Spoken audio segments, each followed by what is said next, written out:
Board of Adjustment for March 7th, 2024. Please rise for the Pledge of Allegiance.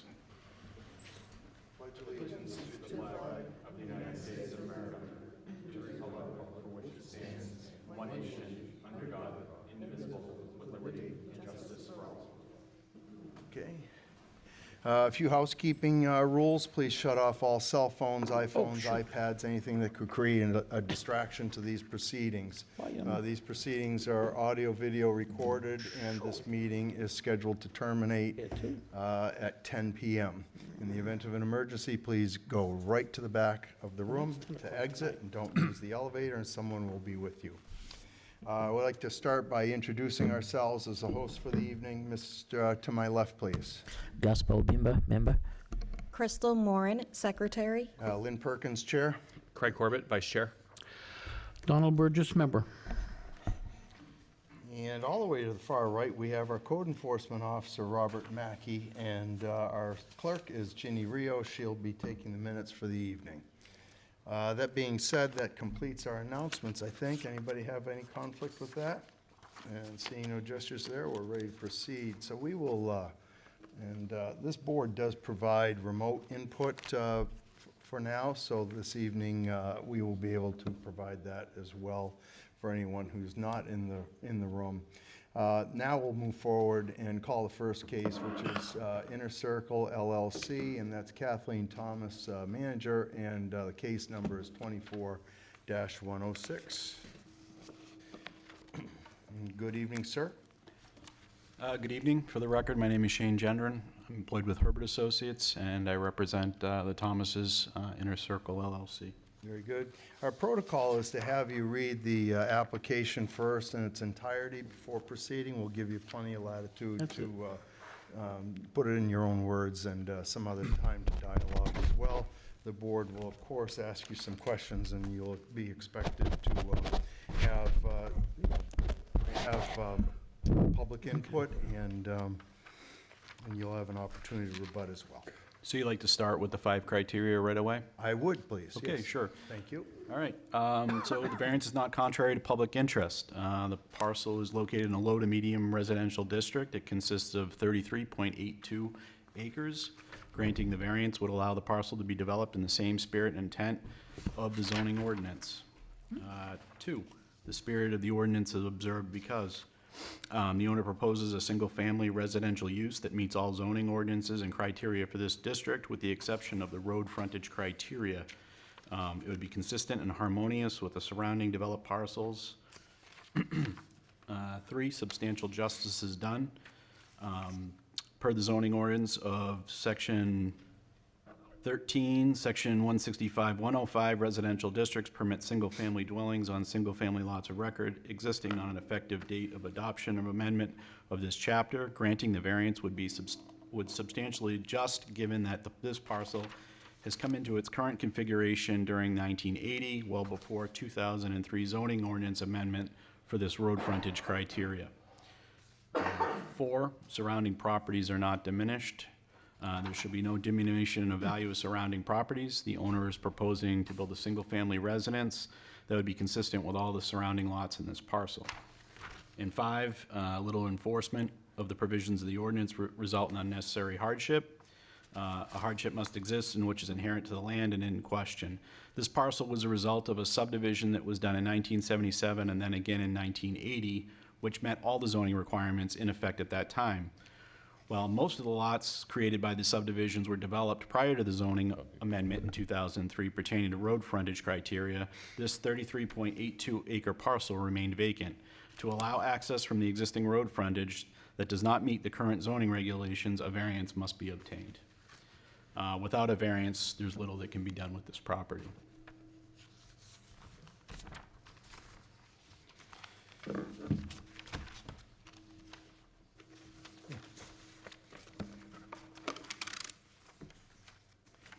It's just been brought to my attention, Mr. Gendron, that we do not have a power of attorney from you. Do you have one stamped and notarized with you? I do not. Do you have the owners with you? Yes, I do. Yeah, why don't you have them come up, please? Sure. Thank you.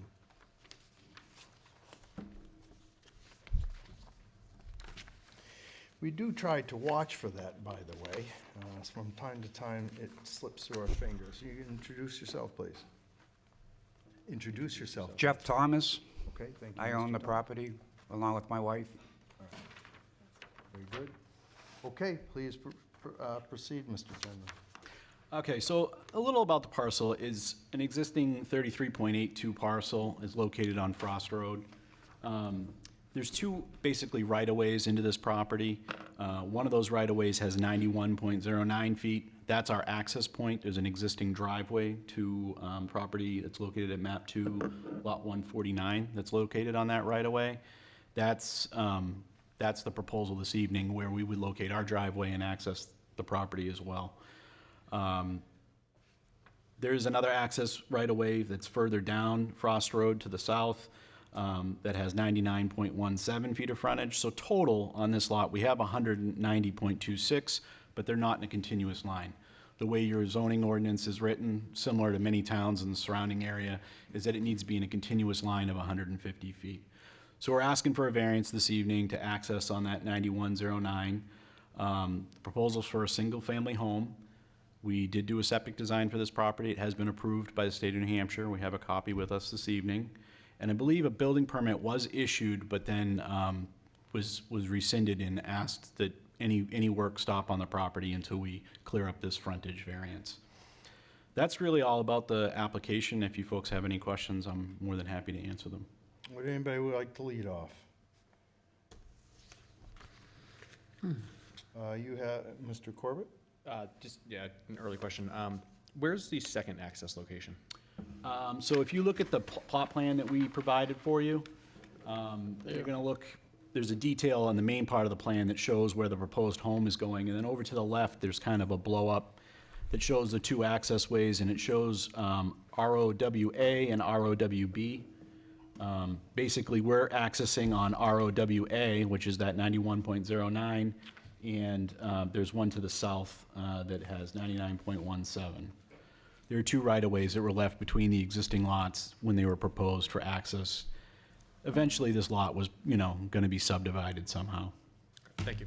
I'm going to take a pause and call point of order on myself. Just for the record, Mr. Tripp is a primary member that's already shown up, and I think the intention was to have Mr. Obimba sit in on this case. Is that acceptable to you, Mr. Tripp?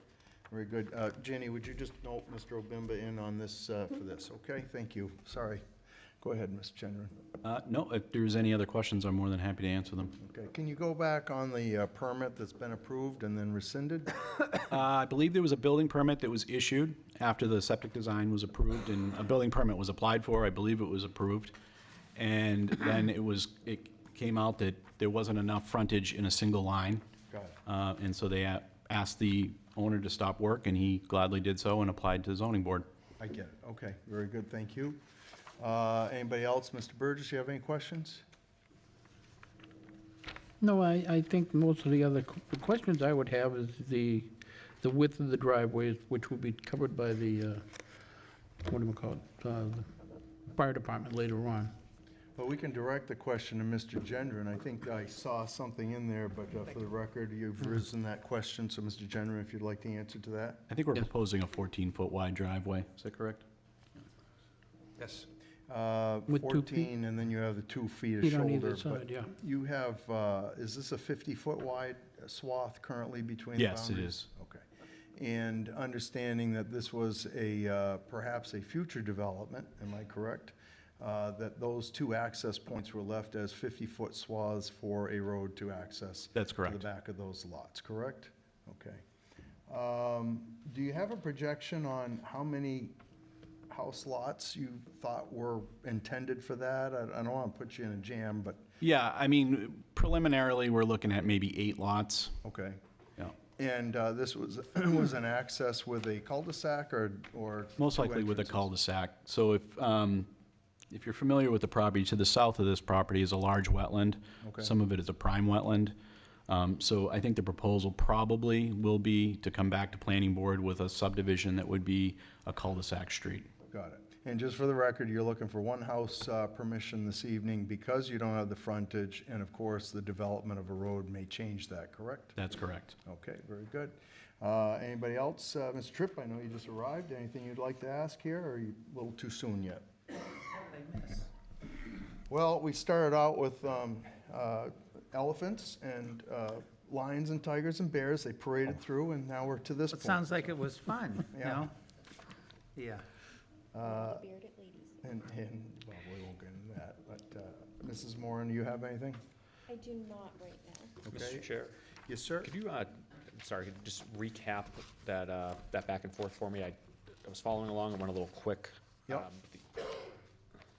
So 8, I'll tell you what, if you'd like to address Mr. Gendron directly, and I'll ask for any clarity. yeah, I kind of missed the beginning, Mr. Perkins. Can you reiterate the subdivision, the 8 lots, that's the So, future? we're in the planning stage right now for possibly coming in front of the planning board with an 8-lot subdivision for this parcel, which will end in a cul-de-sac street.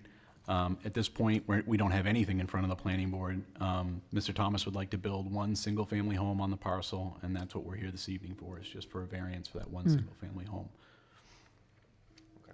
And just out of curiosity, would this house be one of the 8, or would it be? Yes, this- okay. it'll be one of the 8. In the way it's configured on the lot, it would tie into the proposed roadway. Thank you. Mr. Chairman, Mr. Burgess. now I do have a question, I think.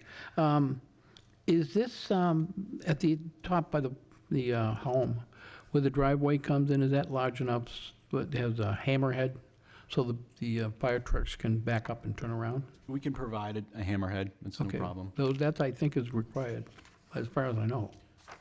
Am I correct? You have to have some sort of way. Yeah, of either, turning the trucks around. either a circular turnaround or a hammerhead, something that Yeah. will accommodate the fire engine. A second question is, if you're going to come in with a subdivision eventually, why don't you just pave the thing out to 50 feet? I mean, if you're going to do it, you're going to do it eventually. So it makes, I'm just thinking of cost. You're going to do a paved driveway, they're going to have to take the driveway and tear it up and put a whole new road in. Yeah, you're correct about that, but there's some hoops that we need to jump through as far as building the roadway. Okay. There's an existing wetland crossing underneath the existing driveway that's going to need to be addressed with a new culvert. In order to do that, I need to go to the Wetlands Bureau and get a wetlands permit permitted. So we're not ready to do that right now. Mr. Okay. Thomas would like to build one single-family home at this point, and then as he gets through his permitting, obviously, we'll bring the road in. All right, thank you very much. Mr. Obimba, anything from you? My questions have been asked and answered appropriately. All right, very good. All right, well, let's go to staff report. Mr. Mackey, if you'd like to give us some feedback there? Yeah, just one point of clarification. I do have a building permit application in my office, but we've never issued the permit. There was discussions with the applicant and their son about the need for a variance, so it's been held pending a variance, if that so be issued. Just a couple things, again, LMDR, which is your 2-acre zone, 150 feet of frontage. Obviously, Mr. Genron explained why they were here. The driveway itself will need to meet those specs that's already been talked about for a driveway over 150 feet in length. The other thing concerning the driveway, I don't know if currently there's an easement to allow that other home to access over that property. And in developing this, you may want to formalize that with an easement, if that person is still going to be allowed to come in, which I assume they are, to access their home. Beyond that, I mean, well, you can see from the overhead here, there's been a significant, even since this picture was taken, a significant amount of clearing out there and so forth, but obviously that is in anticipation of a future subdivision, but we don't have anything at the staff level, nothing that's been submitted formally yet. So, that's it. Very good. Thank you, Mr. Mackey. Any questions for Mr. Mackey? All right. Any other questions for the board, from the board for the applicant? Not that I can think of. All right, seeing no gestures there. Mr. Gendron and Mr. Thomas, anything from you at this point? Mr. Tripp?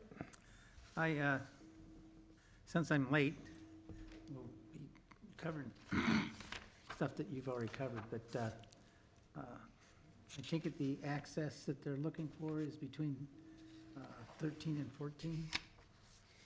I don't have the. let's see if No, I've it's got the- between 10 and 9. 10 and 9. Well, they're looking between 149, 9, and 10. Yeah, 149.9 and 149.10 is one of the two access points that go to this parcel, And what's the width of that? about 50 feet, About 50 feet. wide enough for a road.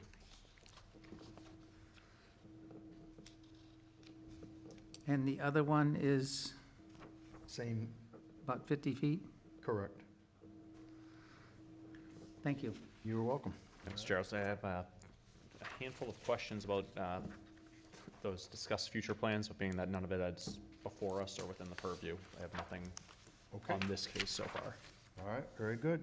So gentlemen, you're all set for now? We'll make a call to public. You're free to, at some point, if the public comes up, you'll step aside for them, but you'll have opportunity to rebut any testimony that's given, okay? Thank you. Yeah, you have the phone numbers, Mr. Corbett? All right, very good. Well, let's make a call to the public at this time. Anybody who wishes to speak in favor of this application, this would be your opportunity to be heard and come forward.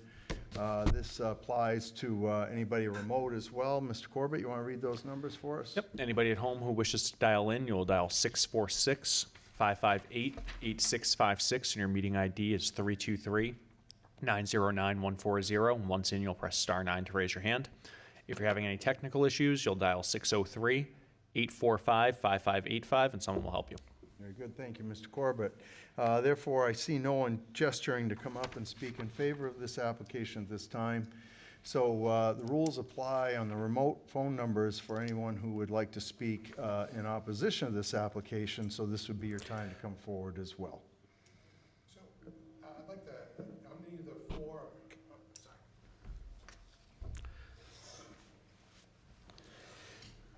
How you doing? Good. My name is Brian Fox, and I live at 59 Frost Road. Fox Landscaping? Yes. Okay, Yeah. good enough. So we utilize that road now to go in and out of our homes. My only concern is not with the development going back there, but just making sure that we are not, we have, whatever is done, we have access to continue to utilize our home. We've been using that for 20 years, give or take, to access our home. So that's the only concern that I have. Yep. Is access there, so. And I think to Mr. Mackey's point, he's indicated that perhaps an easement should be arranged for you going down the road and to make sure that your access remains. I've noted, I think the drawing shows that your driveway is in this 50-foot swath currently, yeah. which means that your driveway is out of that boundary. I would think that these folks would be reasonable enough to. Yeah, and I deal with that with the owner, right, with Jeff and the. Yeah, is that the normal process, Mr. Mackey, do you know, or Mr. Corbett? Yeah, I would say, I mean, as it sits there today and where there is another home that's going to be built in there, if the variance is granted, again, I would think it would be a good idea to talk to the owners about perhaps formalizing an easement just so that you're protected down the road. But if it does get developed at a future date and now we look at a road going in, then obviously you would be accessing off of that road, I would assume, with a shorter driveway coming out. But again, that's something that would be worked out in the details of when that plan gets prepared. Yep. Mr. Mackey, I got a question. Wouldn't that, at least in my mind, I think, it would be a logical part of the deeding process to already have in the deed, clearance to drive on that road. It's possible. You check, Well, I mean, that may be something he'd want to check first to see Could if check he your already has it in deed. his Check the deed. deed. Yeah. It's possibly be a reference to an access easement, if Yeah. so. But if not, yeah, typically that it's then worked out between the two landlords, Okay. Okay. or landowners, sorry. Yes, sir, Mr. Tripp? I have a question. Yes. Looking at this map, it appears that there's buildings on a majority of the lots, but like 21, 49, 13, and 17 don't seem to have buildings. Is that, Those would all have built homes on them. they all have homes on them? Yep. All right. Yeah, this is an expansion that has been left behind from the 70s and the 80s that never has come to fruition, designed in around these other developments. Right. Okay? How much wetland is there? We don't know, but if he's received his, if Mr. Thomas has received his building permit at this point, the typical would be that they would have to get any wetlands crossings formalized. And certainly the criteria is different for a house driveway versus a road. Mr. Mackey, if I'm missing anything, you can chime in. Yeah, well, that's true. I mean, there's some wetland, as you can see from the map, as you head into the property. And that would obviously have to be addressed if you ever put a roadway in there. And then in the southern part of the main body of the property, there is, I think Mr. Genron mentioned, there is some prime wetland down there that comes with its own buffer rules and so forth that would have to be maintained, so. But for the proposed driveway, being that it's coming off from the existing one, we wouldn't necessarily have to. Yeah, I mean, the prime wetland's far remote from that. All set, Mr. Tripp?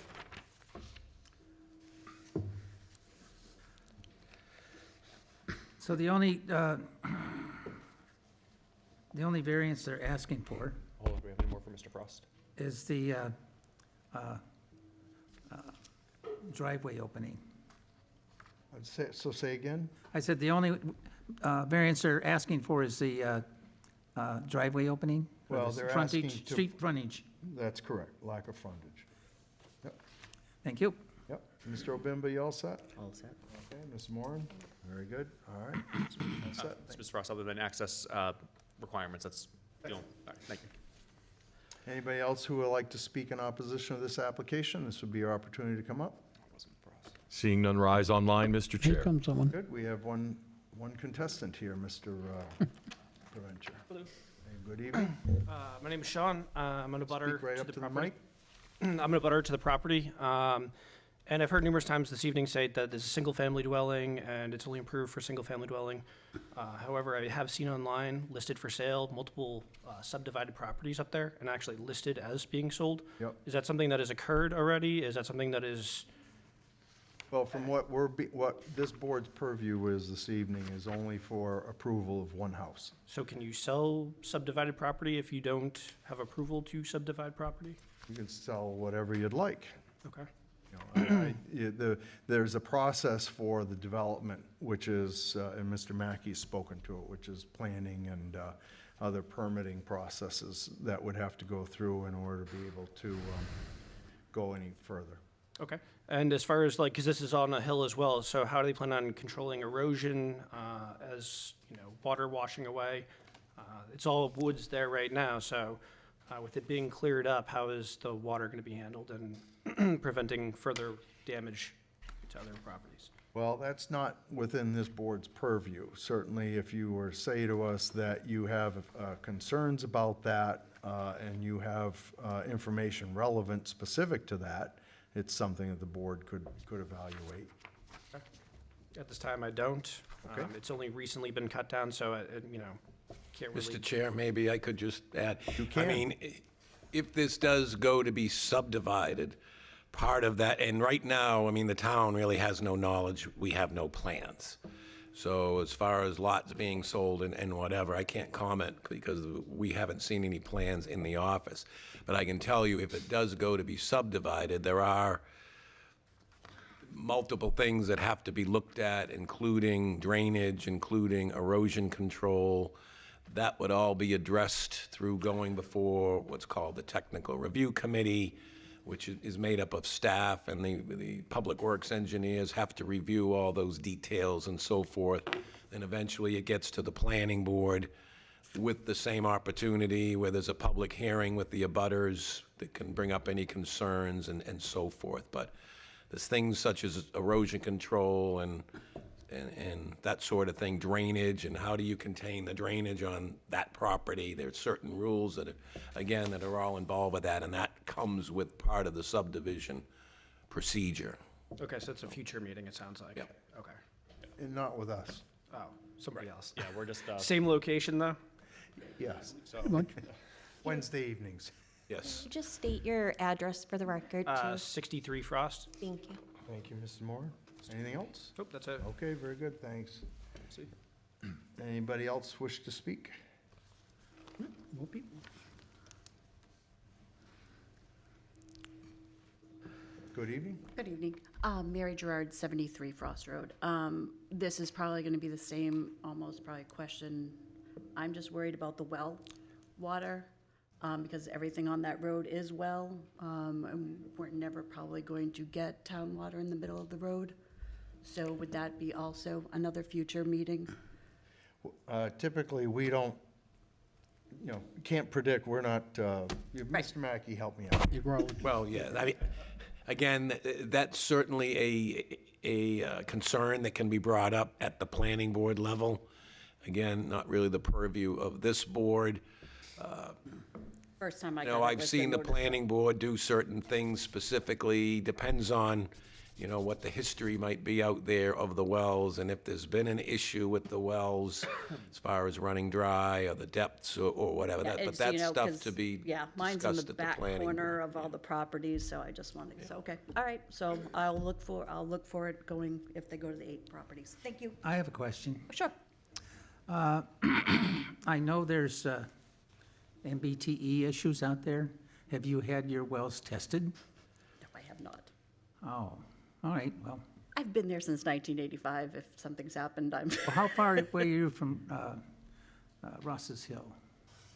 Ryan's Hill? Ryan's Hill? Ryan's Hill, we're on the opposite side, so I mean. Oh, all right. it's through the woods and So you're not, we're not right next to it. You're That what, would be not- more towards the beginning of Frost Road. okay, so this is not a problem, then you're built on your property. Yep, All right. You might Okay. want to get your well tested, though. yeah, I know. Thank you. Anybody else? Seeing no one rise, and no one else. Seeing none rise at this in the time back. online, Mr. Chair. Okay. Good evening. Good evening. Evening. Bob, how's it going? Randy Enderby, 3 Lilac Court. I'm sorry, say that again? Randy Enderby, 3 Lilac Court. Very good, thank you. So there's just one house going in. I didn't see a site plan or map. Do we know the location of that? Has that been released to us, where that house is planned to be built?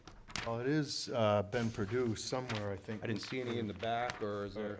A radius, am I correct, Next Mr. one. Mackey? I'll steal yours, Bob. Okay, put it in the back. Thank you. Okay. Okay. There it is. And the location of the house, I believe, is cited for where it looks like map 2, lot 82-1. Okay, so in on the right, then, it looks like? That's my belief, yes. Okay. and kind of behind 149-009. Okay. All right, and then, yeah, like they said, the future plan might be for 8 total, is that correct? That's what the testimony has been so far, yeah. Okay, all right. That's all the questions I had, thank you. I was gonna keep this. Thank you. Anyone else? All right, seeing no one rise, gentlemen, you may come back up. Mr. Gendron?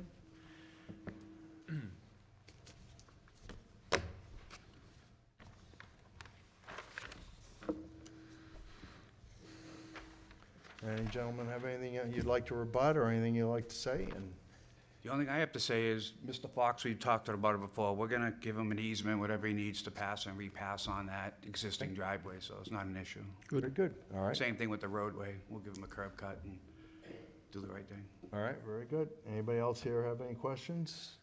No? That being said, I think we can take a motion, go into deliberation. Mr. Chair, I'll make that motion. Mr. I'll second that motion. Makes the motion for deliberation. Mr. Burgess has a second. All in favor of deliberation, say aye. Aye. Any opposed? Hearing none. Who wants to lead off?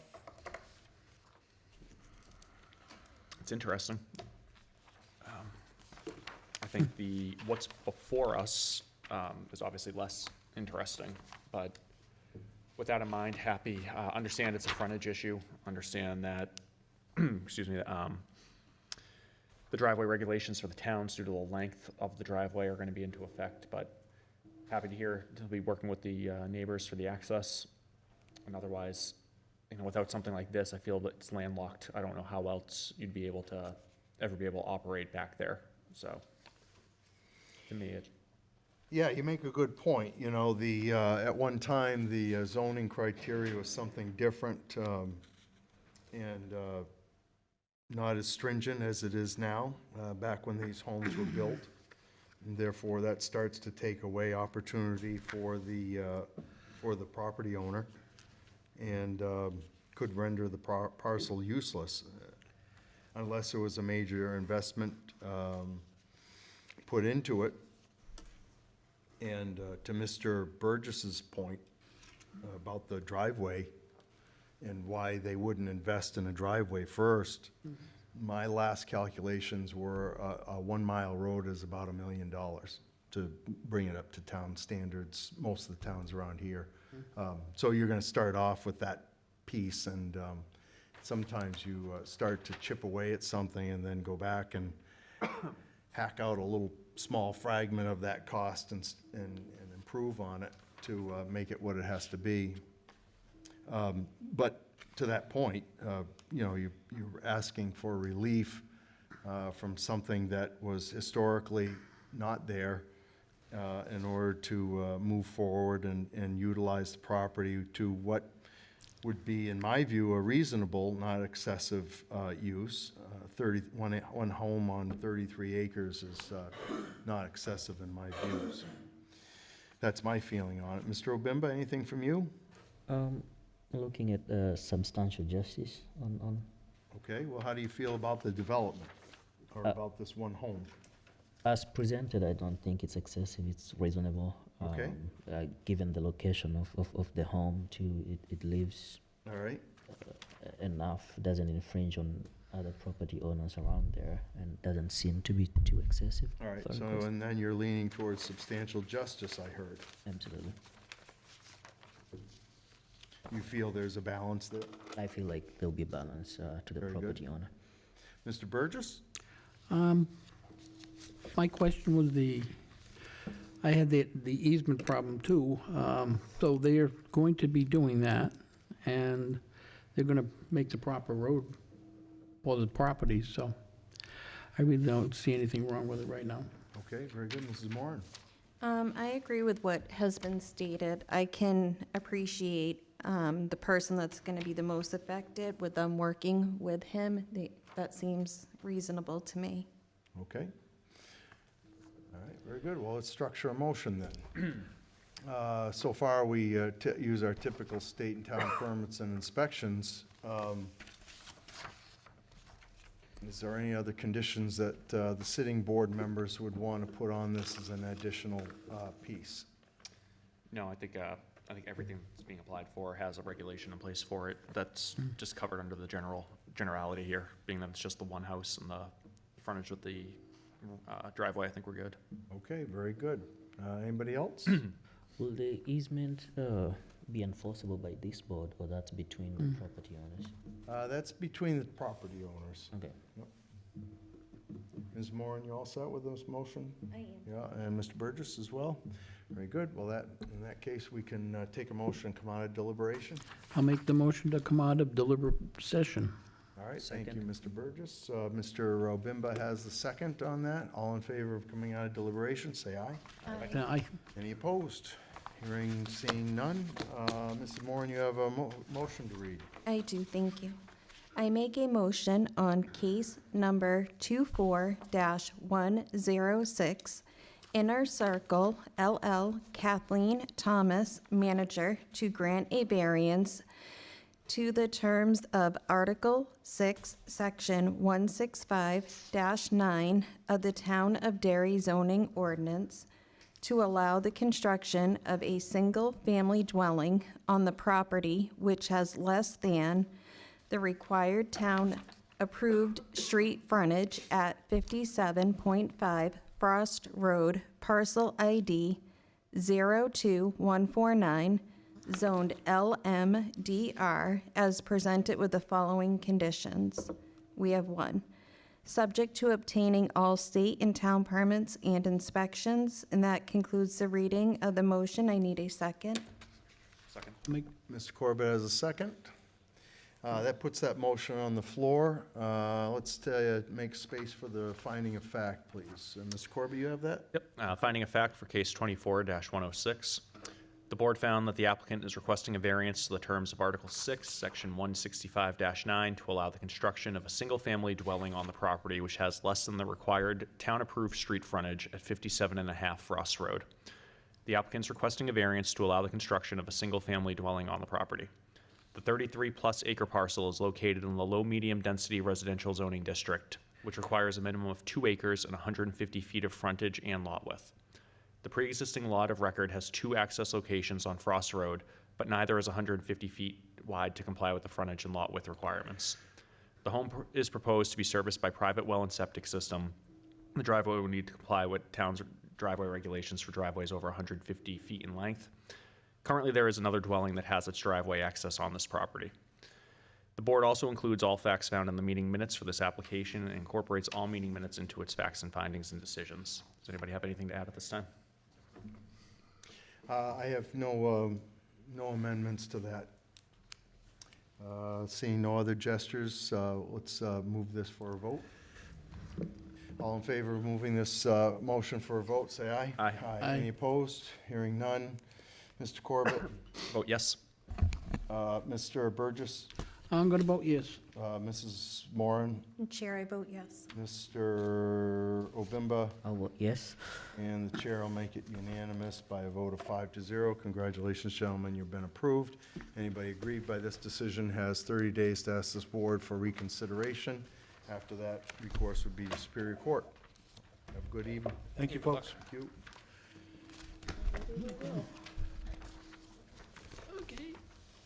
The chair will sit down for an alternate in the next case. Mr. Corbett will run this next case. Mr. Perkins, Mr. Obimba, would you do the honors? I gotta go, Joshua. Thank you. So with that, I will, man, you give me the names.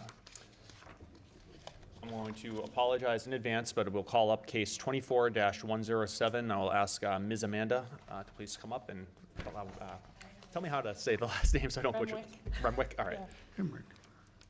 Ms. Remwick, not sure how familiar you may be with our procedures, but just like the last case, what we'll ask you to do is just read the 5 criteria in for the record. From that point, you'll have a chance to elaborate. Typically, the board will then just start asking questions. However, for the board, so everyone knows, this case a bit unique. So what I'm going to do is after the testimony and after the further detail, we'll go right over to Bob for the staff report, and then we'll come back over for questions for you. So with that, the floor is yours. Okay. So I'll just introduce myself, Amanda Remwick. I'm a resident of 3L Rocco Drive in obviously Derry. So I will start by just reading through questions 1 through 5 on the application. The variance will not be contrary to the public interest because the build is for personal use only, using the current 10 by 10 deck square footage and to the right to be respectful of 5R Rocco Drive.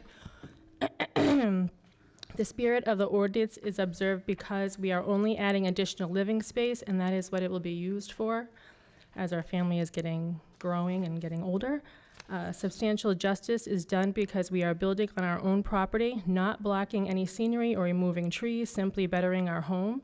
The values of surrounding properties are not diminished because there will be no decrease in neighboring properties. With our value increasing, the property values may also increase. And number 5, literal enforcement of the provisions of the ordinance result in an unnecessary hardship. So the property itself was built less than 15 feet from the property line.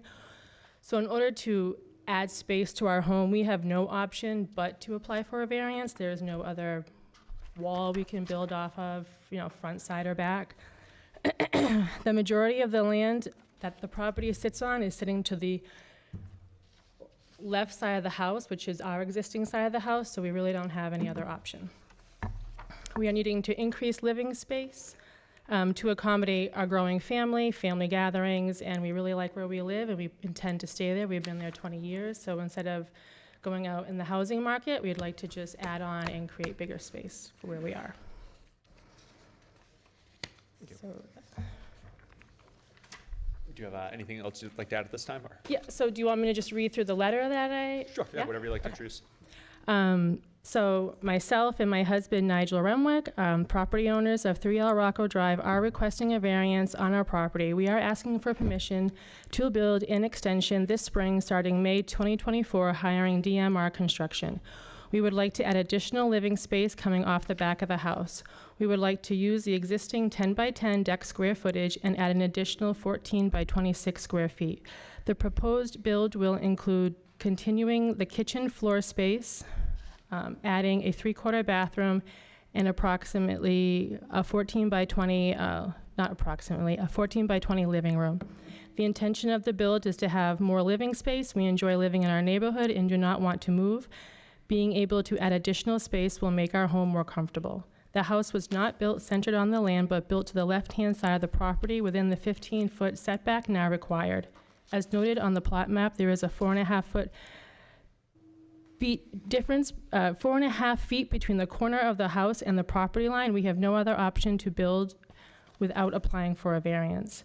We have hired DMR Construction LLC to begin in May. The build will take approximately 4 months. Upon applying for a variance, I was informed that in 1989, a previous variance was decided on the property to allow the structure to remain too close to the lot line. There are 2 conditions added to this as follows. No additional construction on the side of the property the variance applies to, and new buyers would be notified of the variance. The information was withheld from us as we were never told this information during our purchase and sale as stated in the variance. I have included the purchase and sale agreement for reference.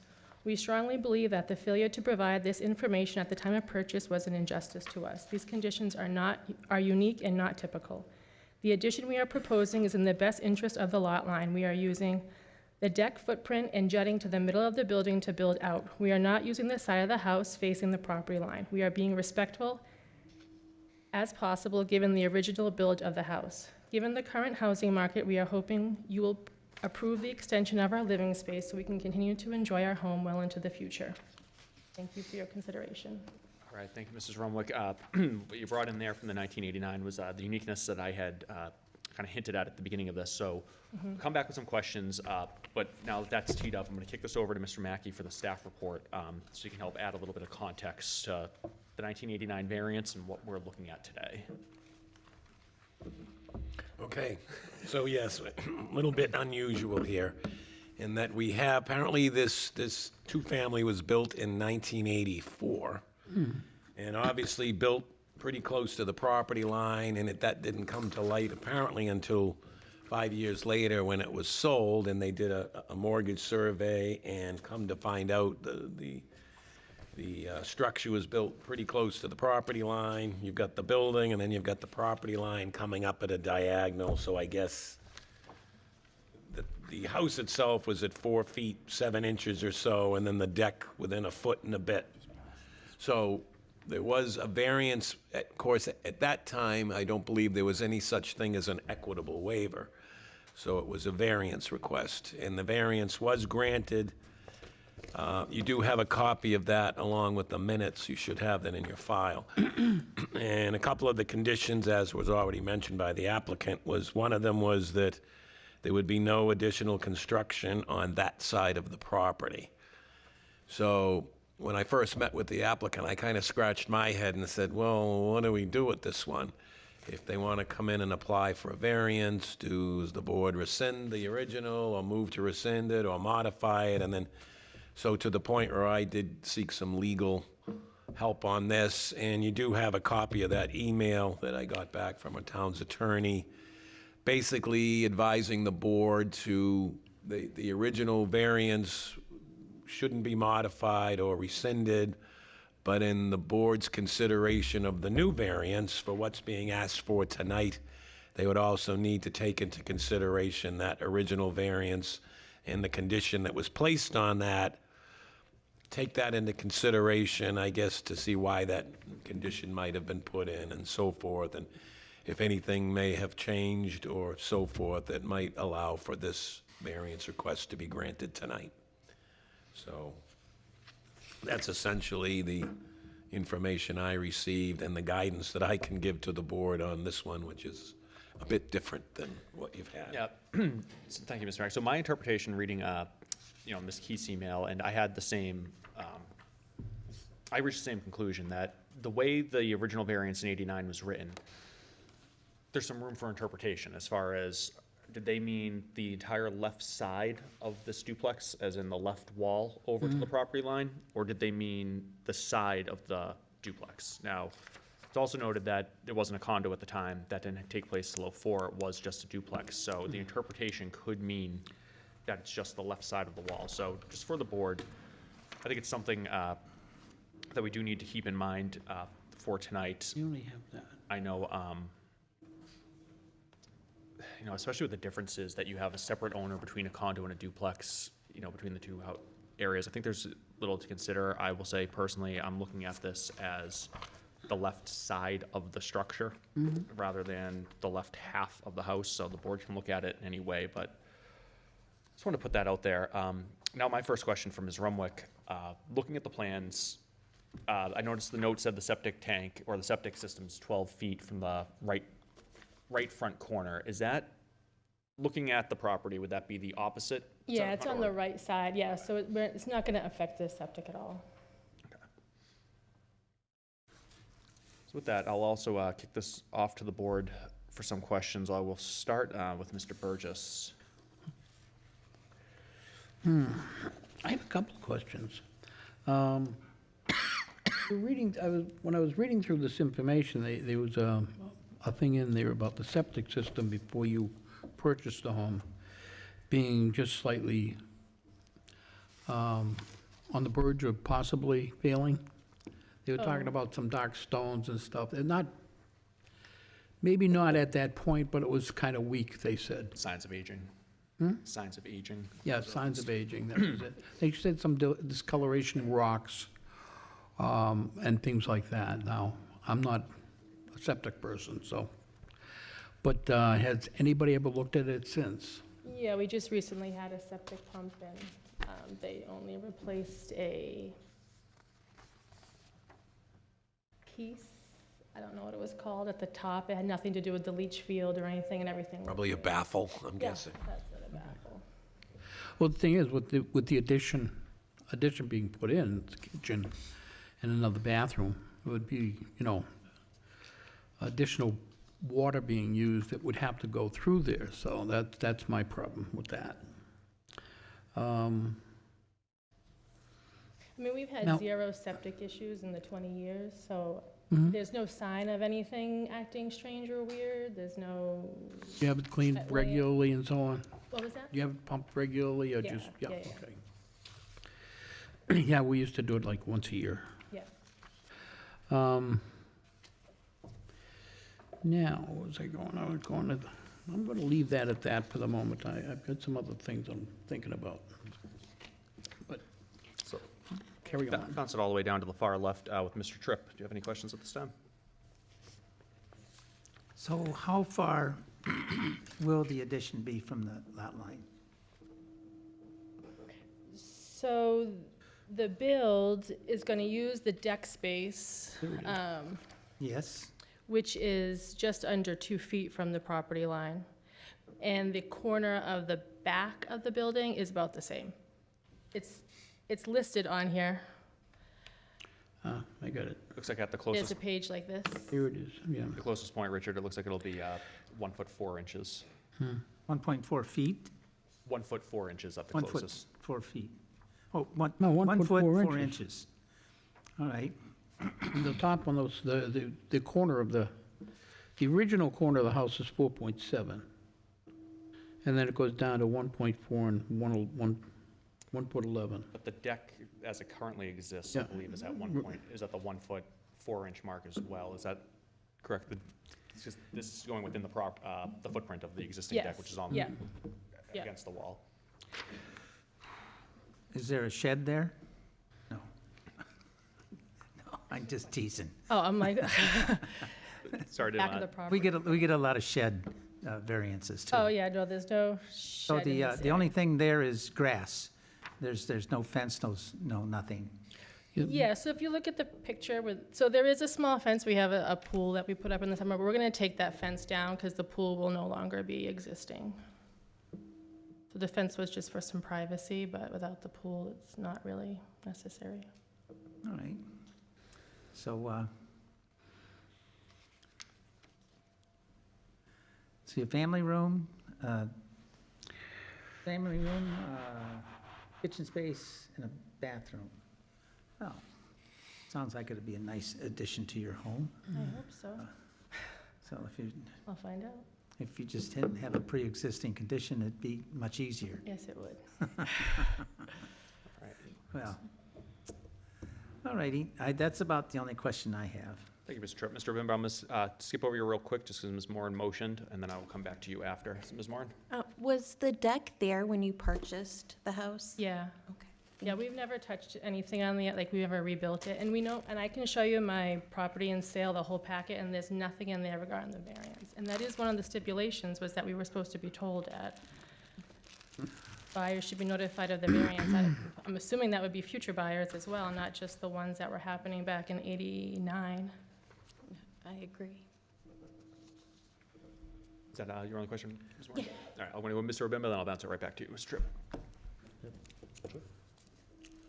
Oh, all right, I thought you were gonna take Abimba first. Yeah, do you have, Mr. Bimber, you can go.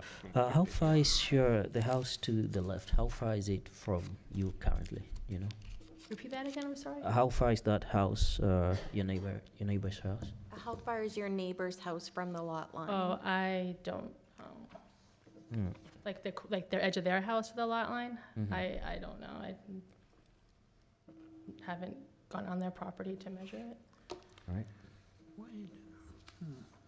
It doesn't, if that's it, it doesn't look like. Mr. Tripp? There's a large, Right, I'm looking here. Yeah.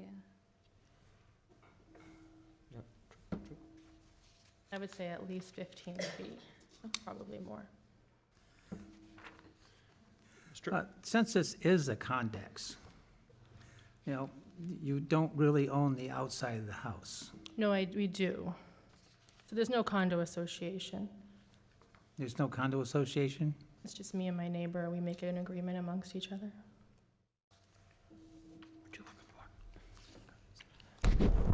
This is, Says here what it part was- of Derry is this in? Rocco Drive, Rocco off of Drive? Kendall Pond. Off of Kendall Pond, which is is that Quail Hill? No, past Quail Hill, going towards Londonderry. Okay, The Kendall Pond. bottom of Gilcrest by Home Right. Depot. Well, it appears that there's a number of condexes in this area. Yeah. So was this development done at one time? Supposedly, it was built in '84. We purchased in 2004. I know all the builds on the dairy side are all condexes. I don't know, each one might be a little bit different. I know for us, it's between me and my neighbor, and we have an agreement amongst each other. There's no overhead over us. All right, well, so you're sure it's not a condex? Yeah, I mean, I have my closing Well- packet if you want to read the, Oh, all right, well, I let me have to read find the page. oh. It's a hefty book. Yeah, I think it's all right, Mr. Tripp. We didn't have it noted in. I don't think it's necessary.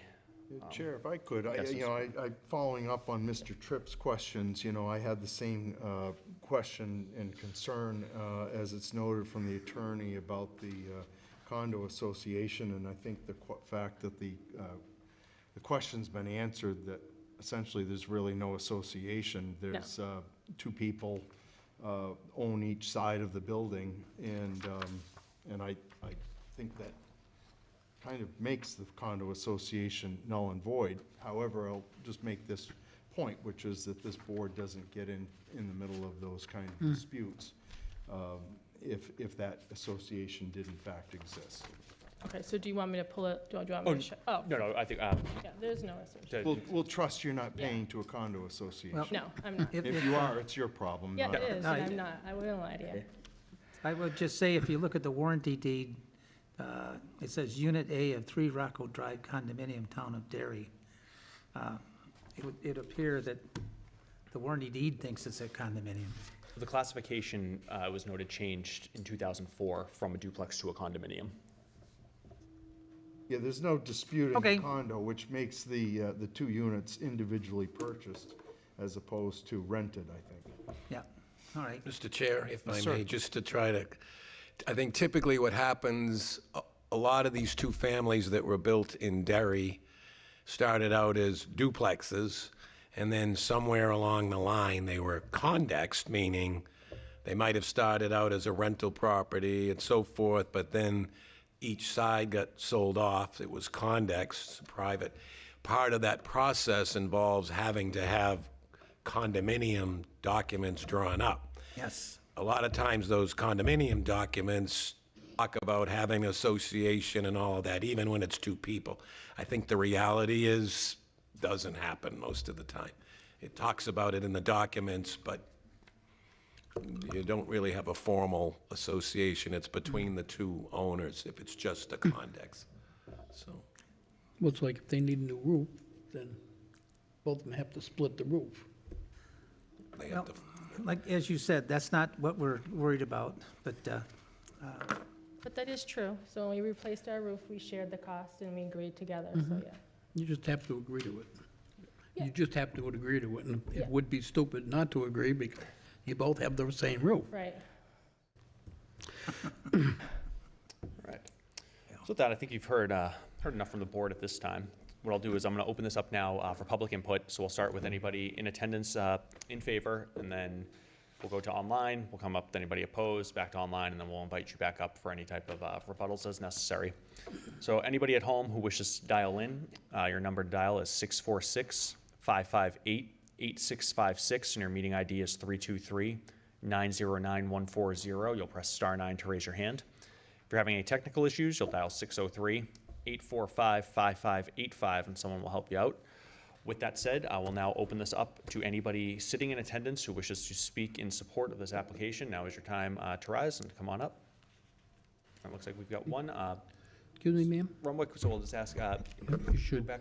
go sit down. If you sit, take a seat in the first row, we're gonna have, yep, and then we'll have your first supporter come up.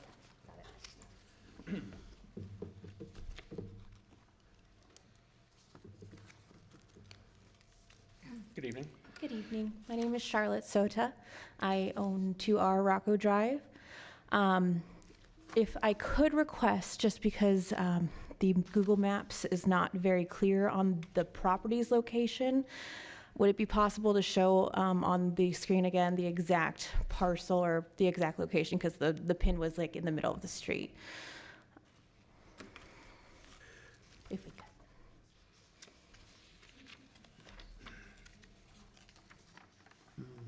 So you guys don't live in the middle of the road? We don't live in the middle of the road. Oh, I went by there, that's right, I know where it is. Very top of the screen. So if you scroll down. Right here. Thank you. All right, perfect. Yes, so I am in favor of their addition. I feel it is fair to use their existing deck to add to their building. I am also an owner of a very odd-shaped, non-current varianced house. And I can confirm that there is no condo association. It's just for insurance purposes. We have a condo policy and we have a master policy.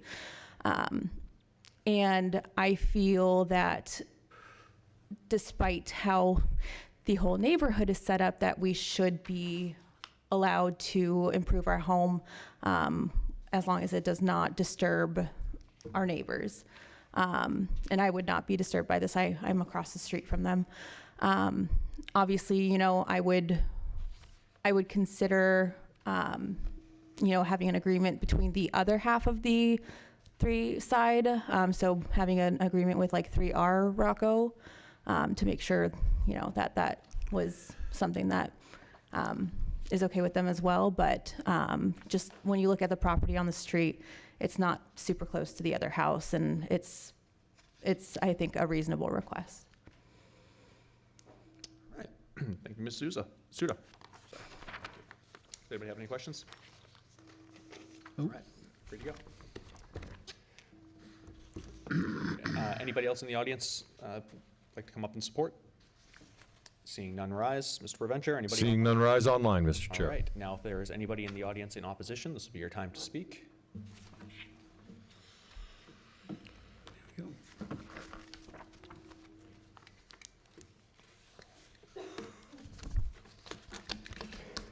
Evening. Good evening, Mr. Chairman, board members. My name is Paul Fortin. I own 5R Rockwell Drive, which abuts the house here we're talking about. And Rich is the owner of the other side. Yep, my name's Rich Schilbach, and I own the other side, the yellow building adjacent to the property that's the applicant's talking about. And we lived there for about 20 years and moved to Londonderry because our family increased in size, and we had to move out of this condex, which is, I think somebody brought it up earlier, the infrastructure is designed for just that half of the dwelling. The parking, you know, the question would be the other people that are living in the house because of the addition, where would they park? Because there's only 2 allotted parking spots per side of the condex. But in the aesthetics and all that aside, you can see how the buildings, if you zoom out to where you were before, you can see that I think the original developer might have messed up because the building isn't centered in the lot. It's skewed to the left of that lot. There's nobody on the right side, but it's way over towards, you know, our condex, and it's really close. I know the picture doesn't really depict the view, but in addition, going off at that angle, it's kind of an odd angle, it really encroaches on the on our dwelling next to it. And you know, I'm sorry if the applicant wasn't aware of the variance, but the fact of the matter is, it did exist, and the letter, I mean, it's pretty plain to me. It's pretty straightforward. A matter of record, and I quote, "This request will include consideration of the impact of a variance that was granted on January 19th, 1989, which allowed the existing structure to remain too close to the side property line and prohibited additional construction, on that side of the property." So it's pretty straightforward that the variance was granted, an exception was made in 89, with this part of the agreement being that you were prohibited, quote, from building beyond the original structure. Living on the right side, I am the one closest to this, and this, the addition I'm going to put on is going to be an obstruction to me. Sitting on my deck, I won't be looking out over a yard and into the woods one. I'm going to be looking at the roof of the house that's been extended to it. I understand what they're trying to do, but I'm looking at the quality of my life. We bought this when this development started. We bought it at the beginning. It was, I came in and took pictures as it was being built. So when that goes up, to me, that is too close. It's just encroaching upon me. I'm not going to be comfortable with that when I'm sitting on my back deck and looking at a roof or looking into their kitchen window.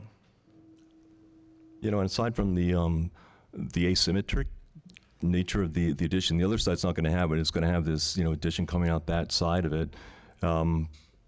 All of that aside, again, I think that the property line is just too close. You can see where the angle is coming into the adjacent property. And I think Paul's right. You know, it's going to be very close, and it's going to be it's going to encroach a lot. And talking to, this is no legal real estate agents, but talking to people who are in the business, they said it would be detrimental to the value of my house, where it'd be encroaching upon it so much, versus adding value. I don't hold any ill feelings to my neighbors. I understand what they're trying to do. When they put the fence up, that encroached on the property line, and they asked me to do it, and I said, go ahead and do it. You don't want privacy for your pool, that's fine. That's a fence. This is a house. It's going to be in my face every time I sit on that deck.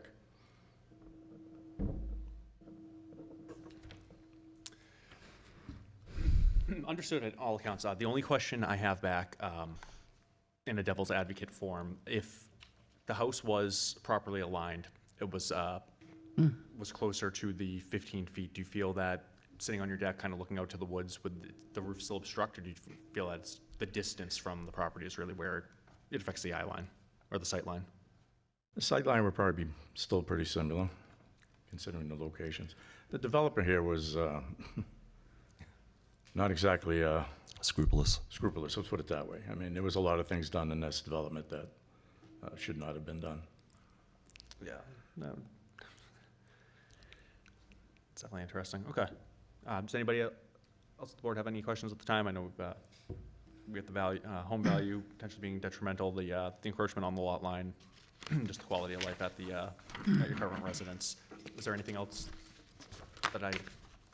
No, as I said, I don't hold any ill feeling towards my neighbors. I'm not trying to be nasty. I'm just trying to keep my quality of life. Thank you, gentlemen. If nobody else has any questions, you guys are free to return to your seats at this time, and then when they come up, we'll see if we have a rebuttal for you. Thank you. Thank you.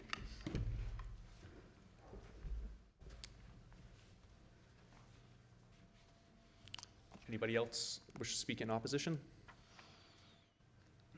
Seeing none rise, Mr. Preventure. Seeing none rise online, Mr. Chair. All right. Mrs. Rumlick, we'll invite you back up.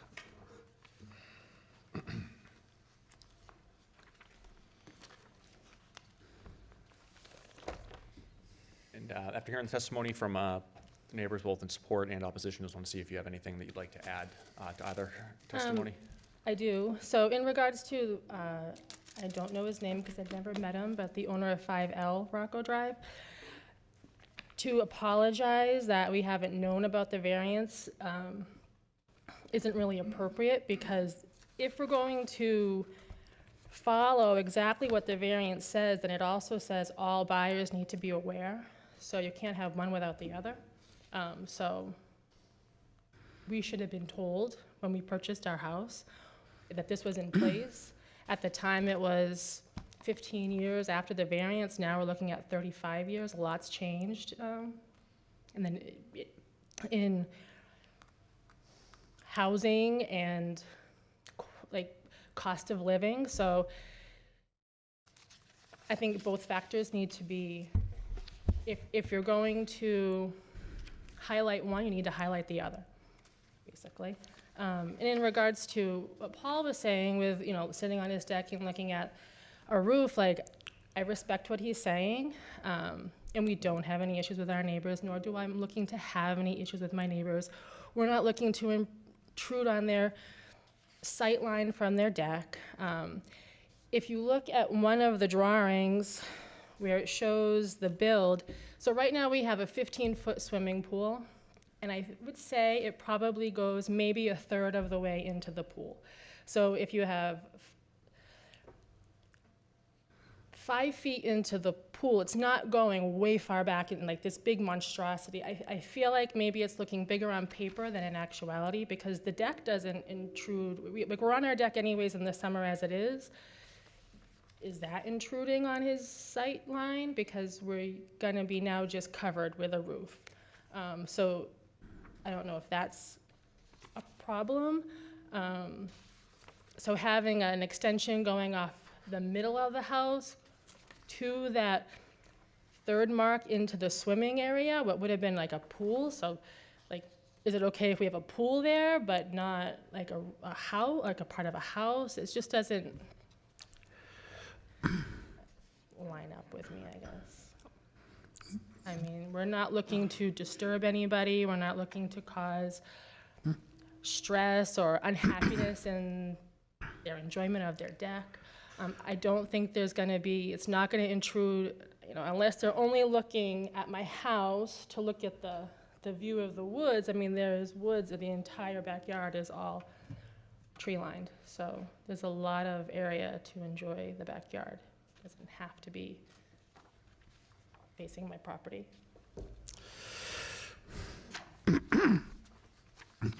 Mr. Chairman? Mr. Chairman? Yes, Mr. Burgess. May I ask questions? I'd like to ask Mr. Mackey something. When you have something like the variance we're talking about on this property, is it not sent to the,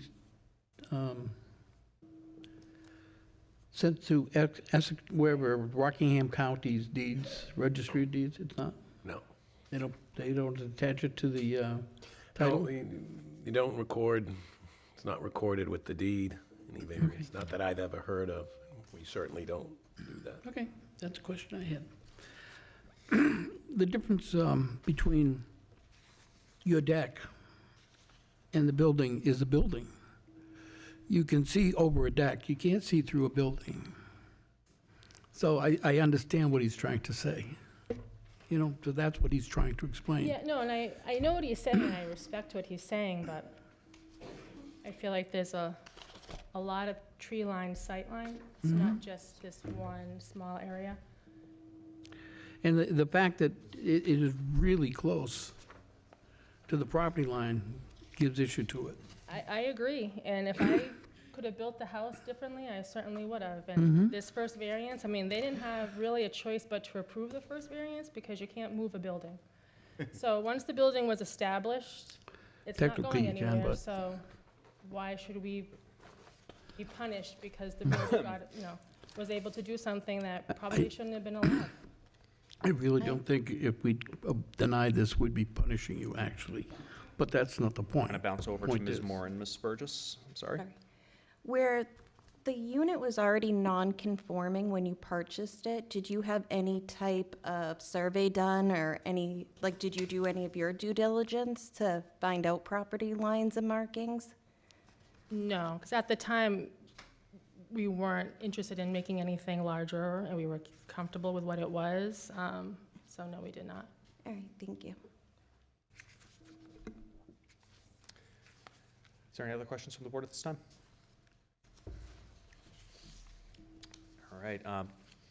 Ms. Romo, before go into deliberative session, is there anything else you feel you haven't added yet that you may want to add for Well, the board? for Mr. Tripp, I did find the conduct arbitration agreement, if you'd like to see it.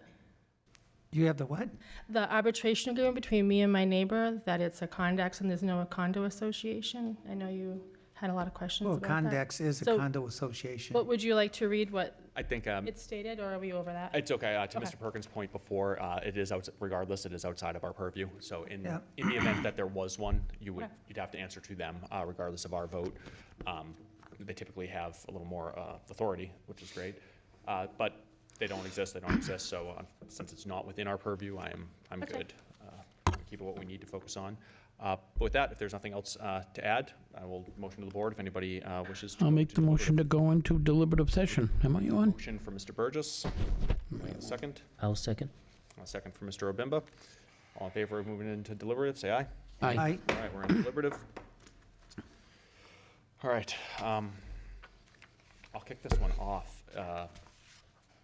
This is an interesting build. To see a house, kind of watch my words, but to see a house that can go in at such an angle into, just to ignore, lot lines, so to speak, as a build is going, and then to not be noticed until it's sold 5 years later. It's wild what happens in a span of 40 years. But with that said, looking over at this, it was recommended when we engaged the outside counsel, I'm just going to find exact words, was recommended that we take this up as a new application for the variance while considering the conditions of the 89, but that we shouldn't move to rescind or modify it. So knowing that it was there, I think to Mr. Mackey's point, drawing the blank on the exact word, an executive, what was it if it wasn't, sorry to kick it to you, if it was at the time, what could we have gotten rather than a variance? Oh, an equitable waiver. Equitable waiver, thank you. Also could have changed the thought on this a little bit. Taking into account feedback that we heard from the abutters, and we had one in support, we had the two that came up outside of it. I think it should be noted, a lot of the concerns, especially to the viewpoints, it's not from the direct abutter. Technically it's from a house removed in between. Sort of something to think about when thinking of properties. With that, I'll open it to the board. I think it's a tough situation for a property. Well, the gentleman that came up are the people who were next door, as far as I know. Yes, that was. Okay. But one owns the right side, one owns the left side, so it's two separate properties. Correct. But they both came up anyways. I have issue with the property line, the closeness of the building to it. We had a similar situation in another part down over in that area with cul-de-sac, and there's all duplexes. And they were just trying to put in a garage. And it was too damn close to the property line, so we decided, because the firemen couldn't get by, I mean, into the, without going into the other property owner's property. So we decided that was not a good thing to do. I just, there's probably a way to stick this in, but not the way it is. There's, and you wouldn't be as big. But that's not our thing. It's, I don't like the closeness to the property line. Thank you, Mr. Burgess. Mr. Tripp, you have any thoughts? Well, I agree with Mr. Burgess. It's too close to the property line. There's going to be, intrusion into the neighbor's yard when they're building the place. And as he said, when it's time to, when and if there's time that you need to get a fire truck in there or fire hoses, I don't know that it would be possible to do that. So I'm not in favor of approving the variance. Well, I believe, just to go back to the fire truck could still come around.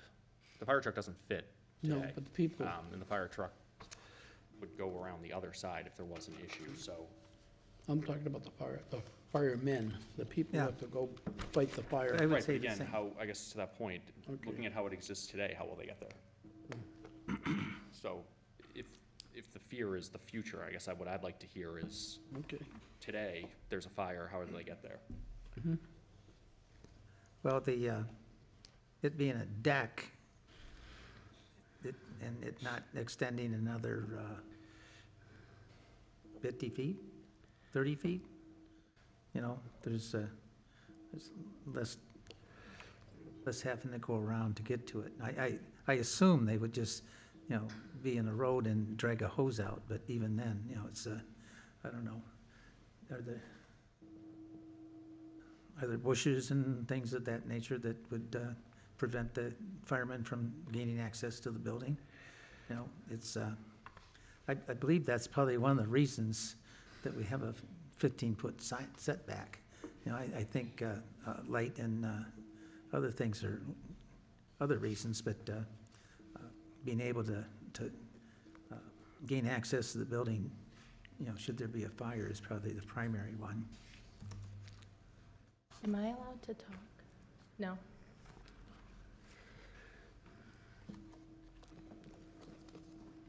So outside of that, I guess, okay. All right. Think about that, Mr. Bemba?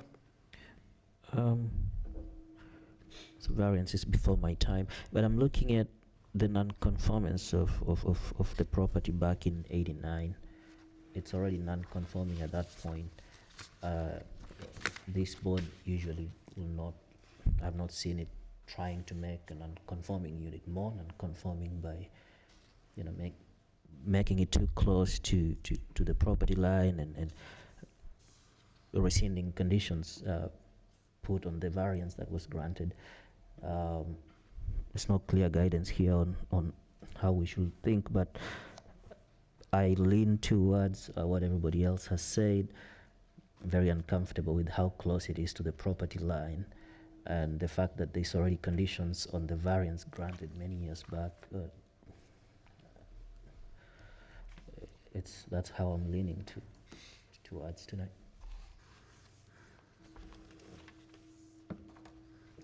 Ms. Moran?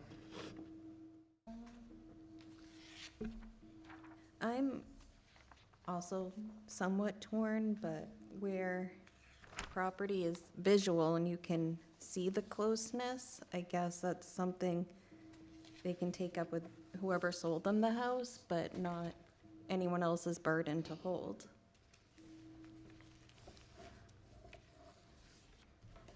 Okay, so with that, how does the board feel that we should start to structure a motion? A sunset clause? No. Should have had that in 89.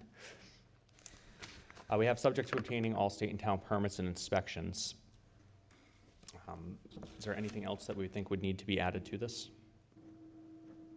No, it's pretty self-explanatory. Okay. So with that, if we have a motion settled, let's see, conditions set, make a motion to come out of deliberative. I'll make the motion to come out of deliberative session. Second? Ms. Burgess with the motion, Mr. Tripp with the second. All in favor of coming out of deliberative, say aye. Aye. All right, and all opposed, and none. Mrs. Moran, I believe, got a motion to read. I do, thank you. I make a motion on case number 24-107, Amanda Rumwick, to grant a variance to the terms of Article 6, Section 165-47.b.4 of the Town of Derry zoning ordinance to allow the construction of an addition less than 15 feet from the side property line at 3L Rocco Drive, parcel ID 02011-033L, zoned LMDR, as presented with the following conditions. We have 1, subject to obtaining all state and town permits and inspections, and that concludes the reading of the motion. I need a second, please. No second. And a second for Mr. Obimba. And that opens up the floor for Mr. Burgess to read in the finding of fact. The applicant is, the board found that the applicant is requesting a variance to the terms of Article 6, Section 165-47.b.4 to allow the construction of an addition less than 15 feet from the side property line.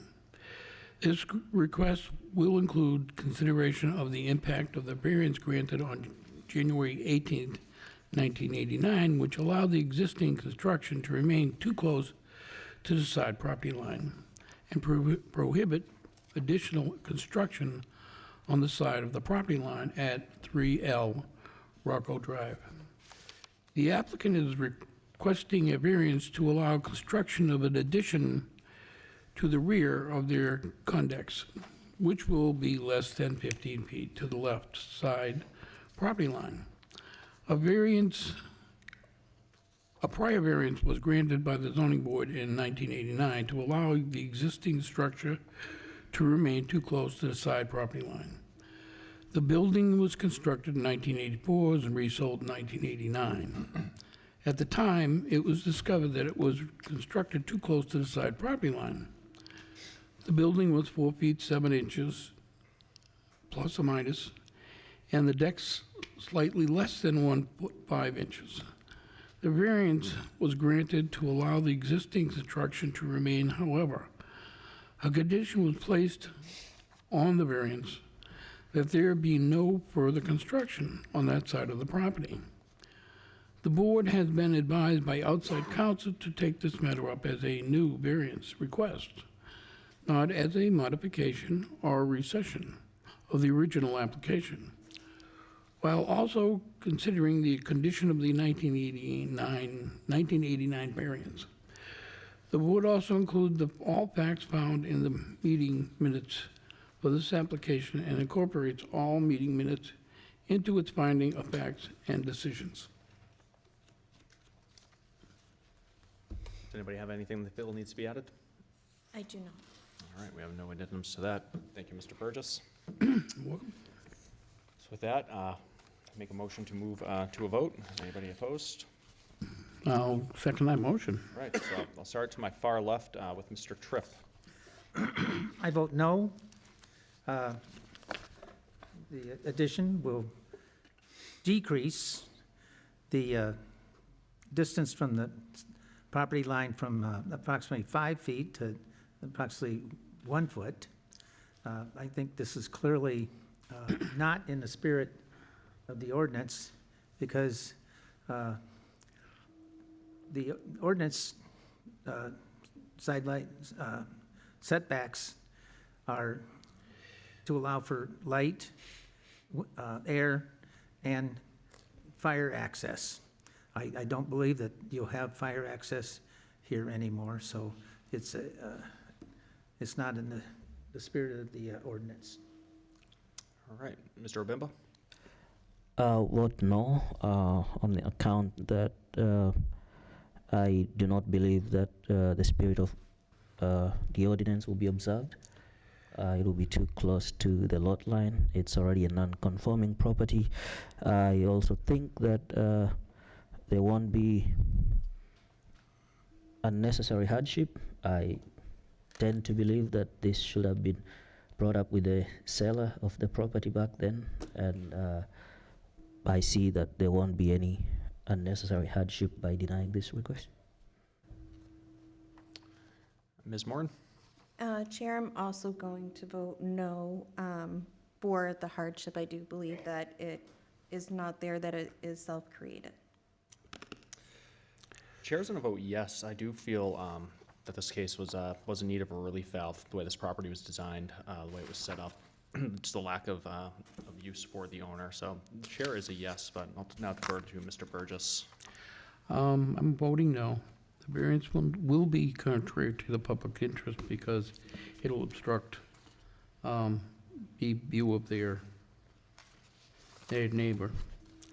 Substantial justice is not done because they originally had been told, or it was put on the original property, that there would be no further construction of that property. All right. With that, Mrs. Rumwick, unfortunately, your application was denied by a vote of 4-1. Any parties who feel aggrieved by this decision have 30 days to file an appeal with the board prior to filing with Superior Court. Wish you the best moving forward.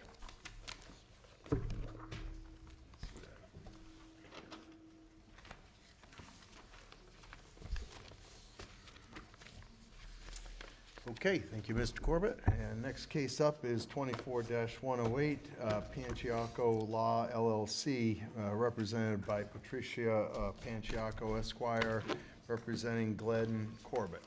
No relation to the Vice Chair Corbett. Yep. That'd be interesting.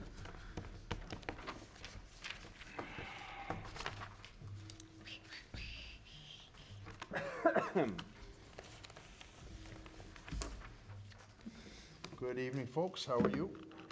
I'm fine, Mr. Chairman. How are you? Not too bad. If you'd like to introduce yourselves, and of course, our protocol is to ask you to read your application for its entirety before you proceed, or as your lead-in. And you have Mr. Tripp, Ms. Moore, Mr. Corbett, Mr. Burgess, and myself will be sitting on this case. And please proceed. My name is Patricia Panciaco. I'm here with Carl Dubay from the Dubay Group, a professional engineer who prepared many of the exhibits that were submitted with our application. And we're here to represent the application for the property submitted for Glenn Corbett. As a matter of grasping all the matters that we're going to speak about this evening, I would like to request permission to present the history of the property that brought us to this point before the application, if the chair is okay with that, only because I think the facts might be easier to absorb. This property has a long history behind it. But if not, I'd just soon stick with our normal protocol, if you wouldn't mind, and then we'll let you go into history. And if you would stick to that, I'd appreciate it. Thank you. do you want the application read verbatim, Mr. Chairman? We look at this as a sworn testimony and presented, read as presented. for the record. As I'm sure you know, the documents, the minutes, as well as the application all become a part of official record for anything that could end up arising after this hearing. So would it be all right if I add a few more comments in addition to those that are appearing in the application relative to the test? A little tiny bit of Little latitude, it's bit. fine. We don't have a Okay. problem with you circling back and getting off of the script, and I expect that that would follow with any of the history that you would want to share with us that you're aware of. Okay. Okay, so we're here this evening. The property is located, has an address of 343 Island Pond Road in Derry. It's tax map 17, lot 2. The applicant is proposing to subdivide the parcel into 3 building lots and requires relief from section 16548, capital B1, to allow each lot to have between .995 and 1.0 acres when 3 acres are required in the LDR. The second variance is from section 16548B2 to allow frontages between 145 and 146 feet when 200 feet are required in the LDR. And section 16548B3 to allow a lot width of 144 to 146 feet at the 35-foot front setback line when 200 feet is required under the ordinance. So going through the application, the applicant has proposed to subdivide the parcel into 3 building lots requiring 3 dimensional variances from the sections I just described to create 3 single-family building lots. A single-family home is a permitted use in the LDR. The first prong is the variance will not be contrary to the public interest. To be contrary to the public interest, the ZBA considers whether granting the variance will alter the essential character of the area or threaten public health, safety, or welfare. Here we have a 3.02 acre parcel of land with 437 feet of frontage along Island Pond Road, located approximately 3/4 of a mile from its intersection with New Hampshire Route 111. The area in which the property is located is a mix of older single-family homes and a few businesses. It abuts a business to one side directly. The traffic counts reported by New Hampshire DOT along this stretch of Island Pond Road from that intersection with Route 111 are approximately 7,600 vehicles per day, leaving that intersection heading down Island Pond Road and trending upward. Only 5 of the 86 lots in the environment in which this property is located comply with the LDR area requirements, and only 14 comply with its frontage requirements. To fit into the neighborhood better, the applicant is proposing 3 lots that are similar to the sizes of the surrounding area in order to be able to build a more modestly sized single-family home that is less likely to alter the essential character of the area, as would a larger home abutting a open and operating business. Doing so would allow the cost of the land to be dispersed among 3 conforming homes that would meet all zoning setbacks and other requirements and be more similar to what exists in the neighborhood along Island Pond Road. A single-family home, as stated, is a permitted use and does not threaten the health, safety, or welfare of anyone in the area. The spirit of the ordinance is observed. Spirit of the ordinance here is, in the LDR, low density. But the horse is already out of the barn in this area, because this is far from a low-density area. The ZBA must consider the purpose of the restriction from which the zoning relief has been requested. The relief is for area and frontage, which control density. And they are dimensional, and the use is permitted. The purpose of both dimensions is to ensure adequate spacing and safe access, and to prevent overcrowding and to maintain privacy. This lot, as it stands today, stands alone among 86 non-conforming lots along Island Pond Road. And the proposed plan prepared by the Dubay Group shows that each proposed home will have an enhanced setback that is double that required under the zoning ordinance from Island Pond Road. And the placement of the homes have been thoughtfully located to ensure privacy and to serve other purposes that Mr. Dubay can explain in more detail when he introduces the plans, specifically to control drainage and maintain privacy, and to keep single-family homes further back from the road. In some instances along the road, the existing homes are very close to the road.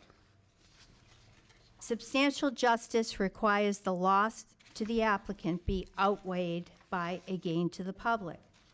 The applicant has requested the relief to create these 3 lots for more modestly sized homes in an area where the average value of existing homes based on the town's assessments, which are supposed to be at or near fair market value, is between $250,000 and $400,000. Clearly, my client cannot build a single-family home, even at $400,000 in today's market, but he is striving to build homes that will fit better in the area amongst the existing housing stock.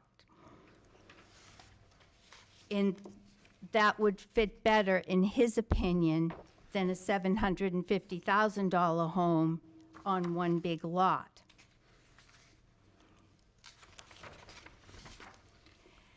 The values of the surrounding properties are not diminished. We have with us this evening a letter from our Realtor, Sandra Solar, that we brought. This has not been previously submitted, but we would like to submit this to the board. We have a dozen copies here, her letter speaks directly to that point of how new homes on these lots would impact the surrounding property values and not diminish them in any way. It might also be somewhat revitalizing in this particular location. Here we see the loss to the applicant who purchased this property as an approved plan for a storage facility with the approvals. This proposal before you is more suitable in the area, in his opinion, than what was originally proposed and went all the way to the Supreme Court. It would be a tremendous loss for him to have only one single-family home on this lot as it exists today, especially in light of the history that we're about to share with the board. You do understand that some of us are here during some of that history. I'm sorry, Mr. Chairman? You do understand that some of us were sitting during some of that history, correct? Yes, Yes, and there's been more history since then. So we're looking to tie it all together, especially for those who weren't present. Literal enforcement of the provisions of the ordinance would result in an unnecessary hardship. For the purposes of this subparagraph, unnecessary hardship means that owing to special conditions of the property that distinguish it from others in the area, the special conditions of the property cause it to suffer a different hardship than other properties in the area. In other words, the burden of the zoning area and frontage requirements burden this property in a way that is distinctly different than they burden other properties. Here, this parcel stands alone amongst almost all non-conforming lots along Island Pond Road. It abuts another industrial user. Only 5 of the 86 lots in that area between Goodhue and North Shore Road meet the area requirements of the LDR. Only 14 of the 86 lots meet the frontage requirements of 200 feet. These special conditions in this environment, in the LDR, where 3 acres of land and 200 feet of frontage is required for a new lot, is out of character with the area and the mixed uses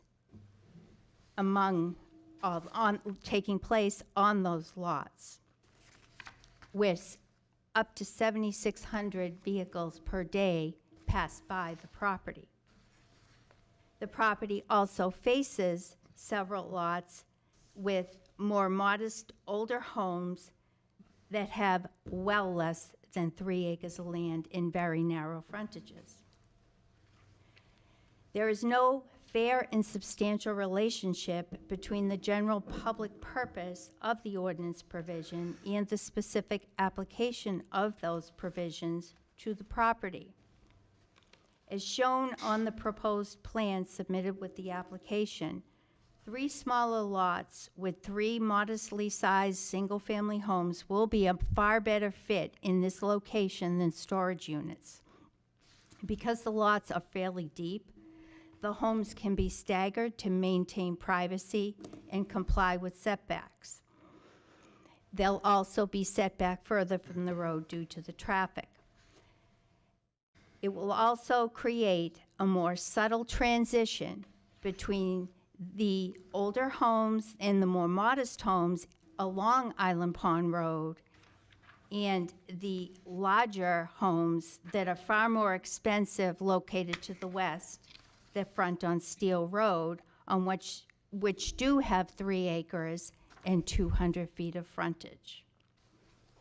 The proposed use is a reasonable use because it is a permitted use in this particular zone. This zone, as this environment where this property is located, is far from a rural area where there's little activity and buildings are spaced far apart.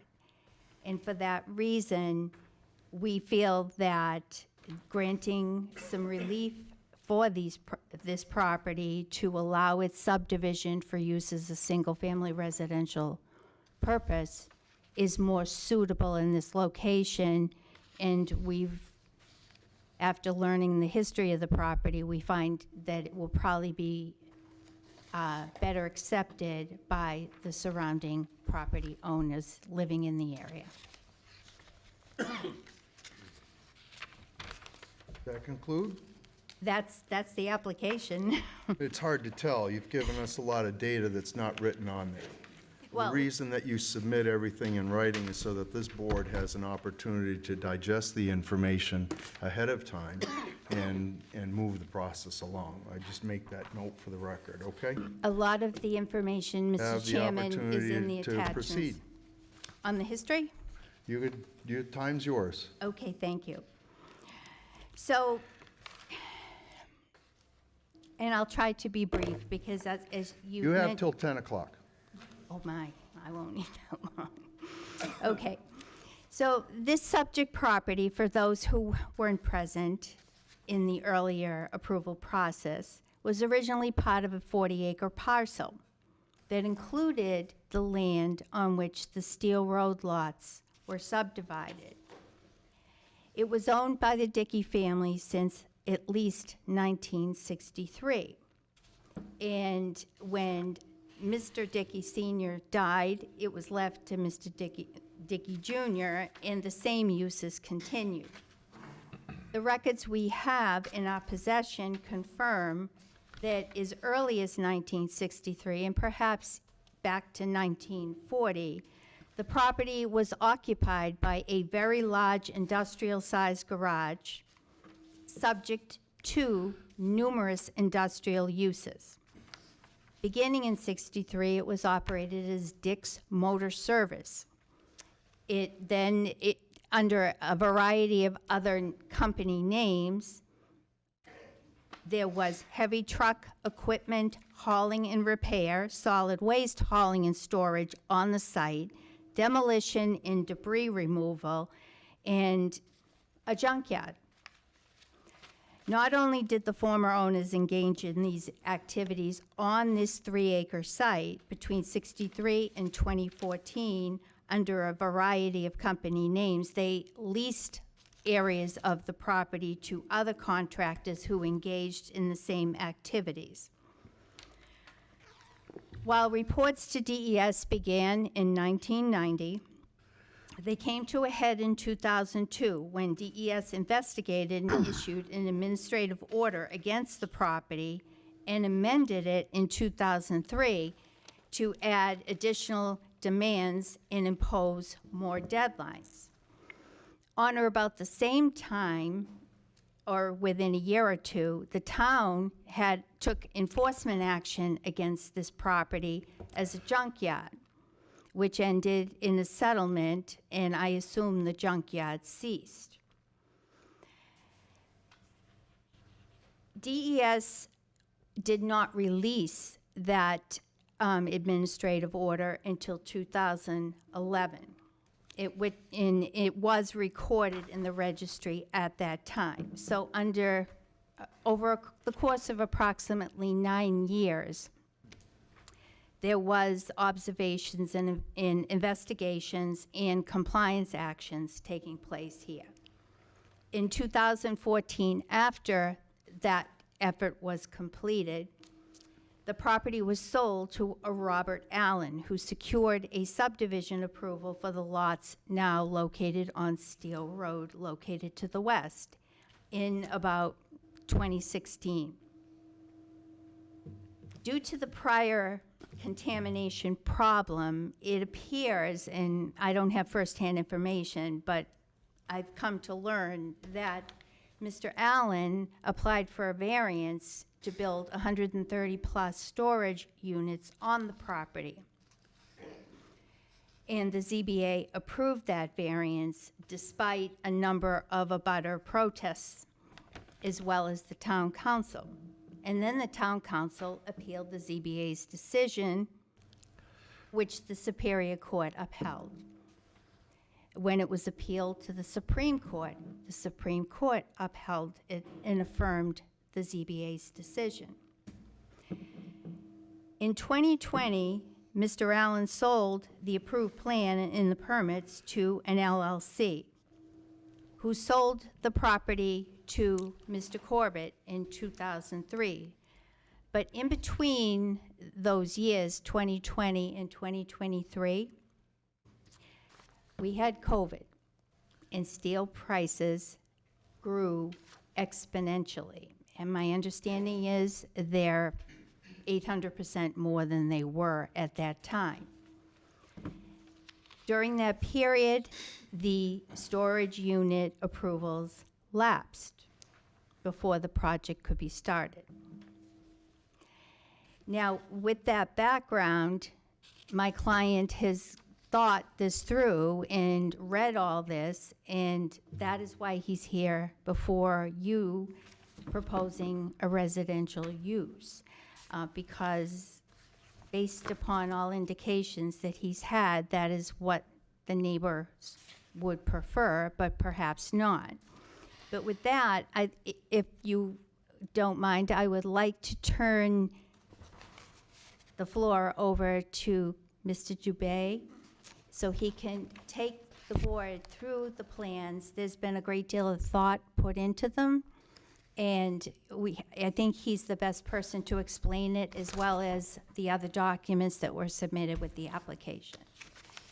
Mr. Dubé?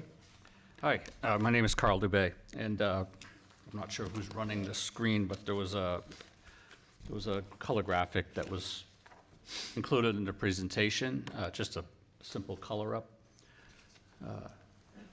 Came in this page here. Yes. Yeah. Yeah, we've got it. Okay, well, that's fine.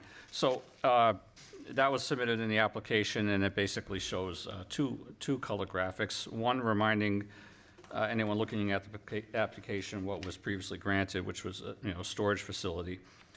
And then when our client, who's the new landowner, came along, he went back and forth on that, and he told me that he wanted to do the right thing.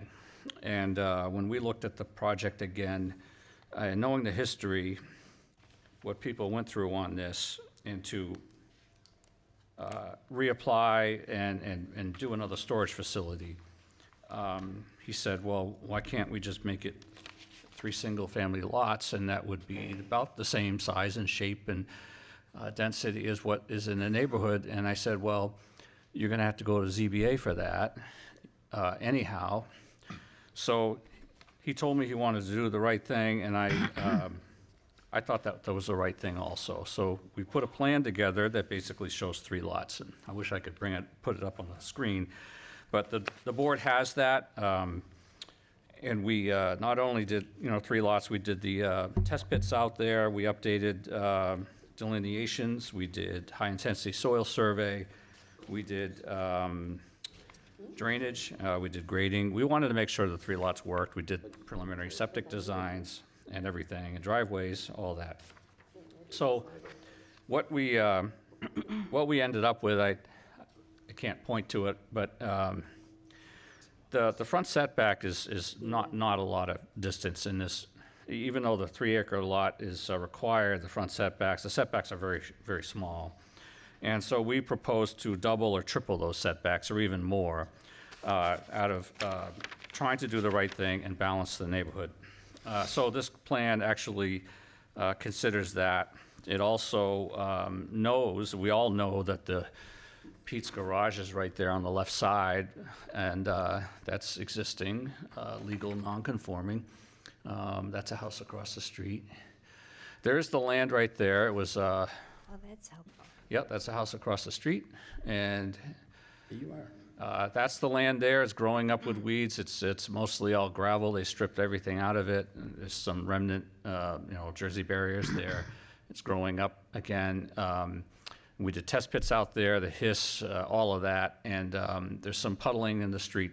So we said, well, why don't we set the houses back, and then it's a state-controlled road, and also, improve that area for the drainage, and do all of that. So our plan shows all of that. The drainage goes off to the left towards there you see the garage.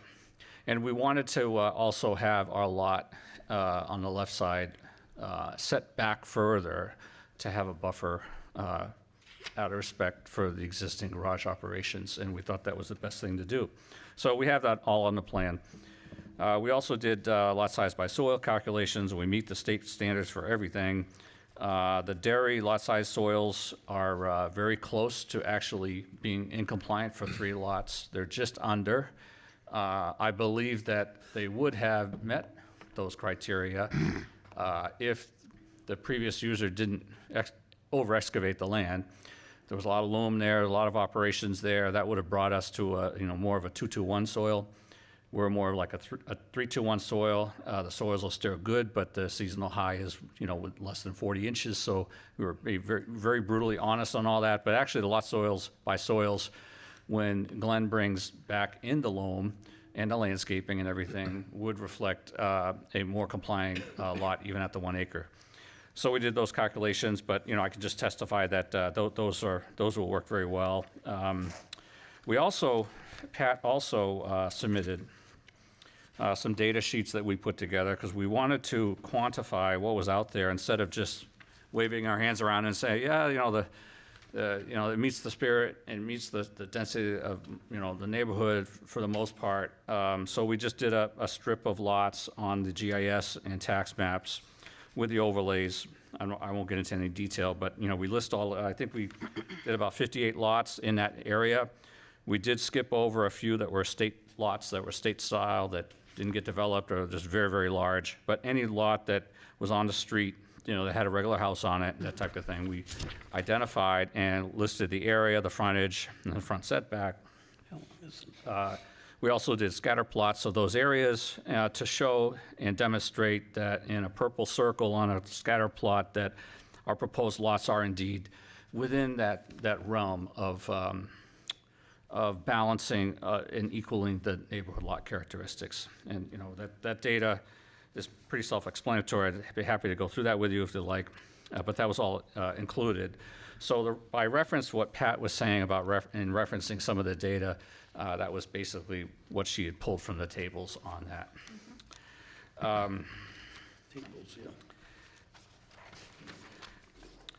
So I won't go into any detail on the design, but if you have any questions on that, we wanted to show that. No. And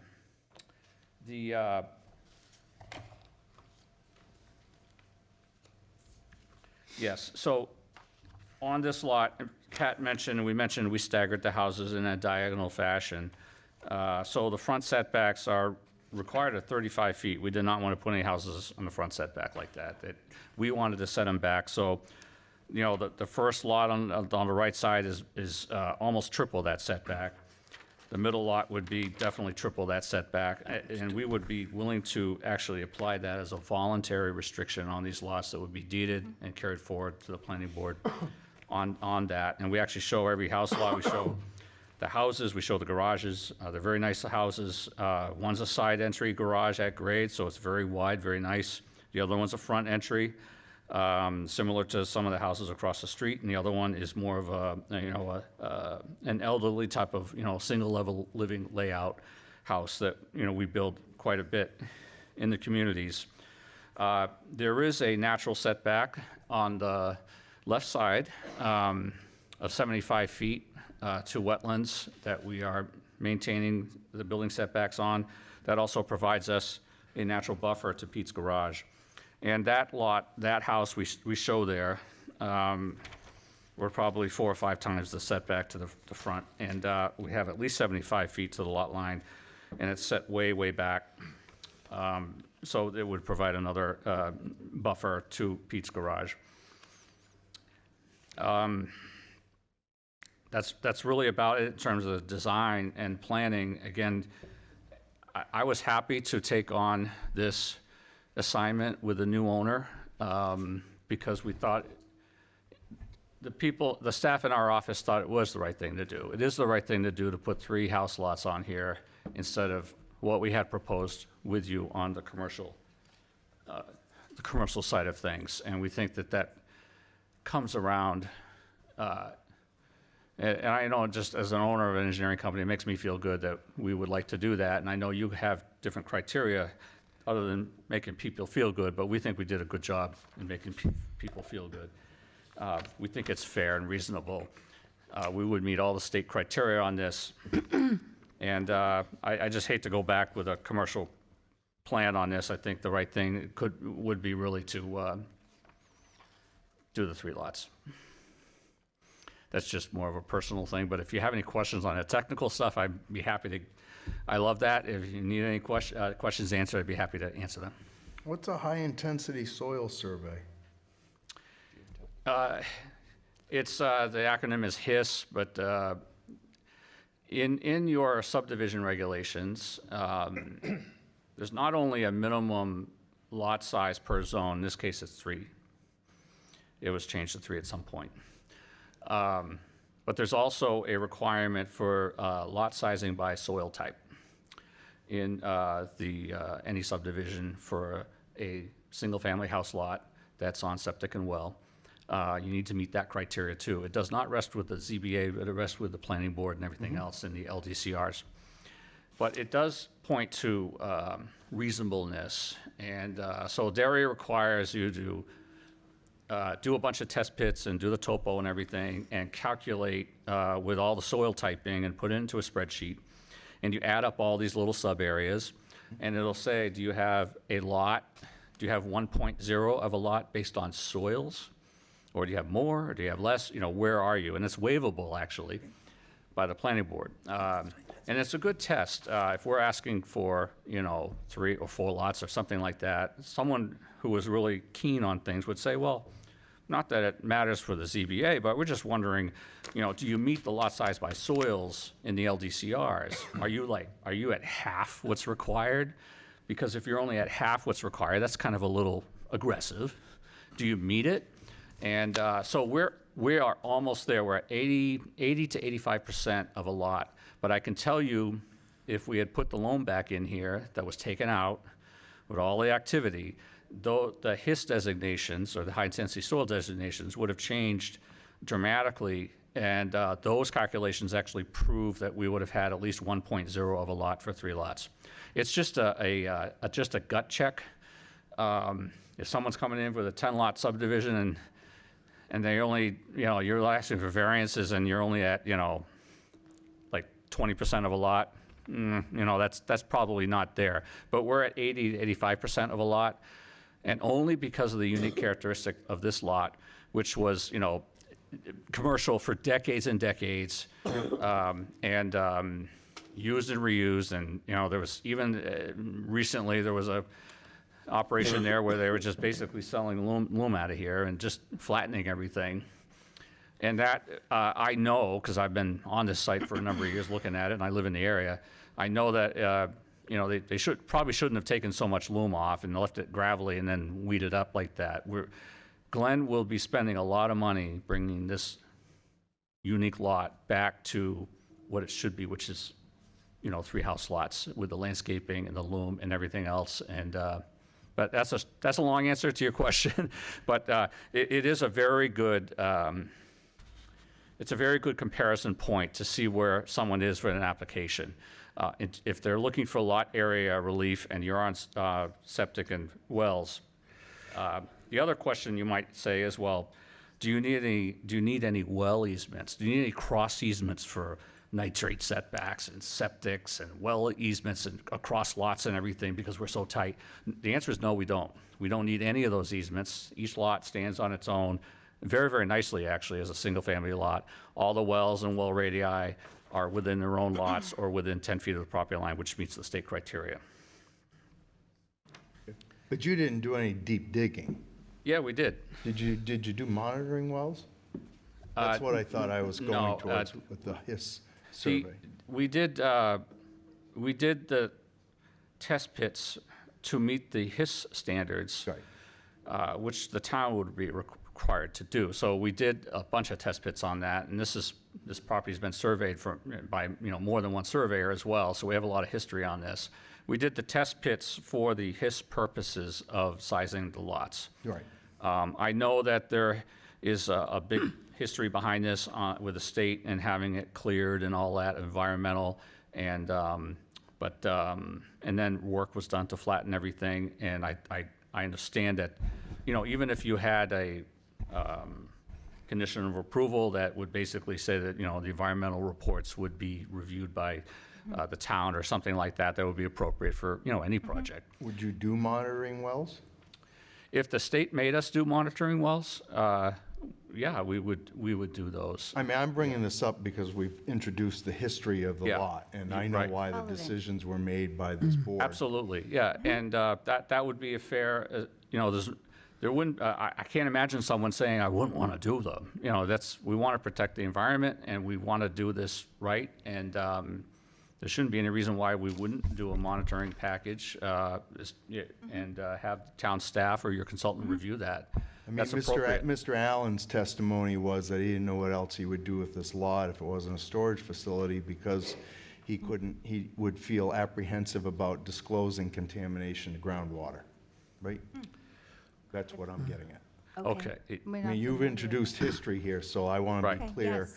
that as you're speaking to the history of this lot and why it was approved and so on and so forth, and I'll make this comment too, that your applicant, your client isn't the only one who's suffered during construction, accelerated costs and whatnot, and those have all been well documented over the last 4 years, correct? Right. Correct.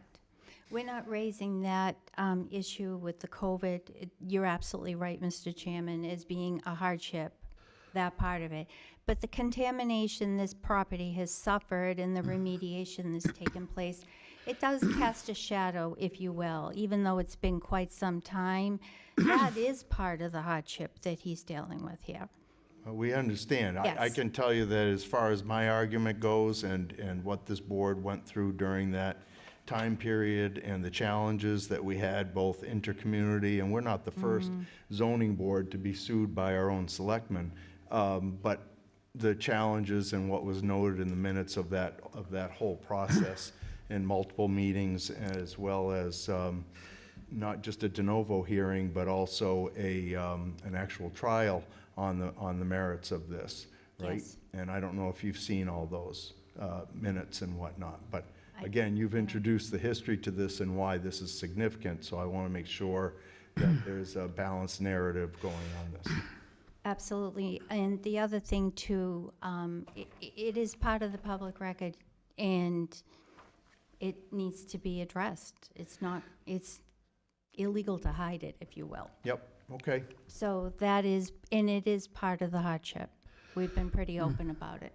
Well, I'm going to back off of that for a minute, and I'm going to open up the door here for any of the other board members, and I have my other questions I'll come back to relative to the impact and whatnot that you've started to address.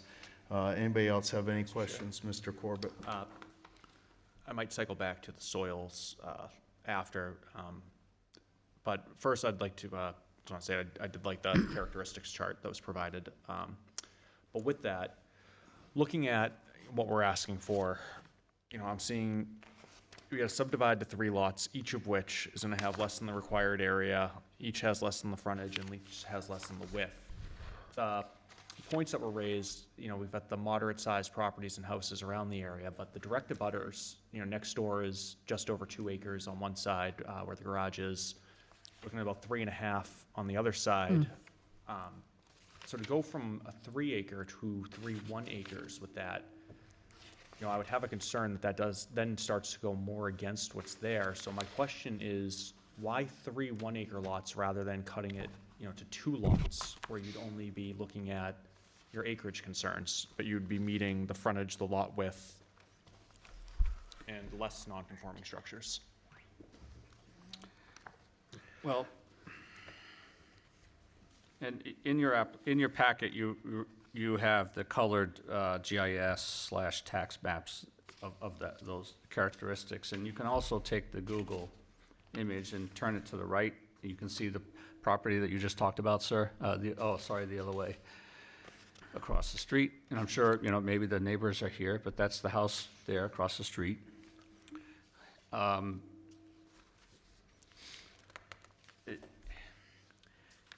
The unique characteristic of this lot, having so much history, and just the amount of loan we would have to bring in, there's a lot of extra cost to mitigate to fix this, to make it into a nice residential lot. And there's gravel out there everywhere. The weeds grew in, but I can tell you it's all hard-packed gravel. They took everything. And we need to bring stuff back in. We need to put in drainage. We need to put in landscaping and swales. you know, it's not gonna be this expansive crabgrass. It's gonna be very, very nice homes, and we're showing that on the plan. We're not just showing a box on a lot. We're showing the grading and spot grades and swales and driveways, meeting all the DOT criteria as well. And it costs a lot of money to take this and do the right thing. Someone may say, well, the right thing is just make it one house lot, but that would be so upside down. You know, that would be an incentive to actually go back in and do a commercial use again. And this went all the way to the Supreme Court. You guys did a good job for the first time. It went through 2 courts. The Supreme Court agreed with what you did and how you did it. They would probably do that again, even if we had a different type of commercial plan. We're not proposing a garage or anything. It was self-storage, but you know, I'd rather, if I was a neighbor, I can't imagine any neighbor coming up to the podium and saying they'd rather see, you know, thousands of square feet of self-storage surrounded by a security fence than 3 single-family homes, as if you drive up and down the street, they look just as good, if not better than any other house on the street, and set further back or the same amount. It would be imperceptible. I think that I can't imagine a neighbor coming up and saying, no, we'd rather have the commercial use, or, you know what, you're doing a good job, but you're only going to get 1 lot, and that's the hardship is already, you know, on the lot. Glenn is trying to do the right thing, and he does need to spend a lot of money on this to fix the drainage that was created out there, because they flattened everything, there's puddles going everywhere. To do all of that work costs a lot of money over this amount of acreage, and he has to do it.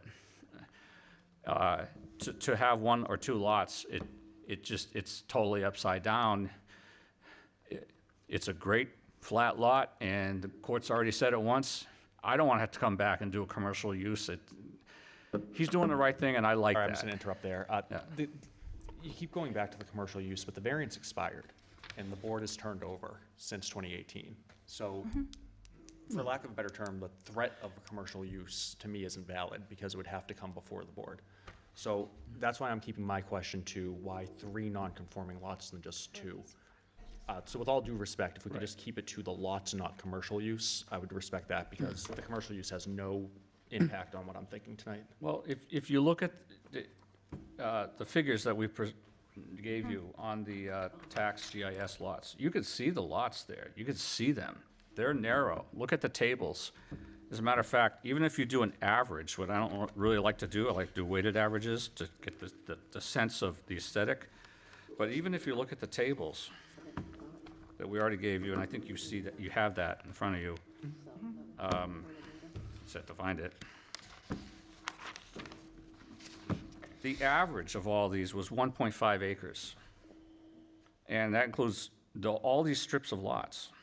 But then if you do the weighted, if you look at the scatter plot up to upper right corner, you can see our purple area, that's our proposed lots, and you can see the scatter. There's only a handful of lots that actually pull that average up to the 1.5. We're actually right there in the middle with everything. It's a massing scale, you can see that.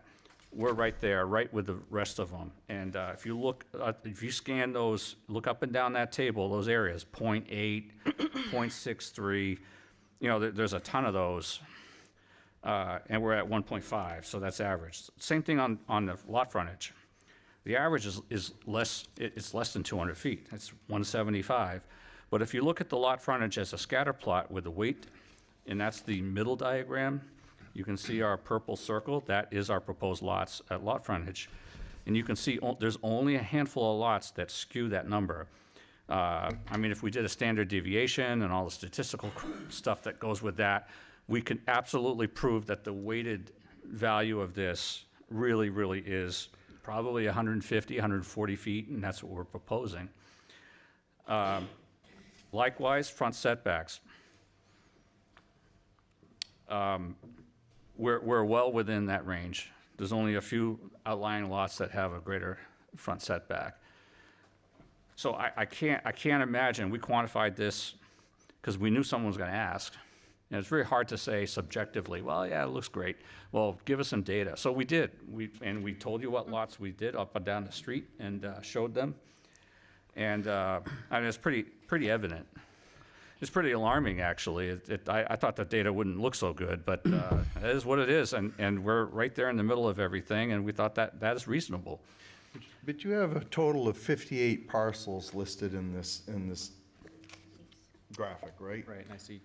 Yes, sir. Yeah. Going where I was going, Mr. Chair. Okay, I'll yield to you, Mr. Say, so Corbett. with that, because as I'm focused on the lot area, only 17 of the 58 fall within this. So I guess my argument would be that 2/3 are larger, some of which, even though there are just a handful that completely skewer it, we're looking at 2/3 that are larger than the lot area. And if you look at the tax map, sir, the GIS, those lots are, most of those lots, I mean, I went all the way up the street. There's some really big ones there, because I wanted to be fair.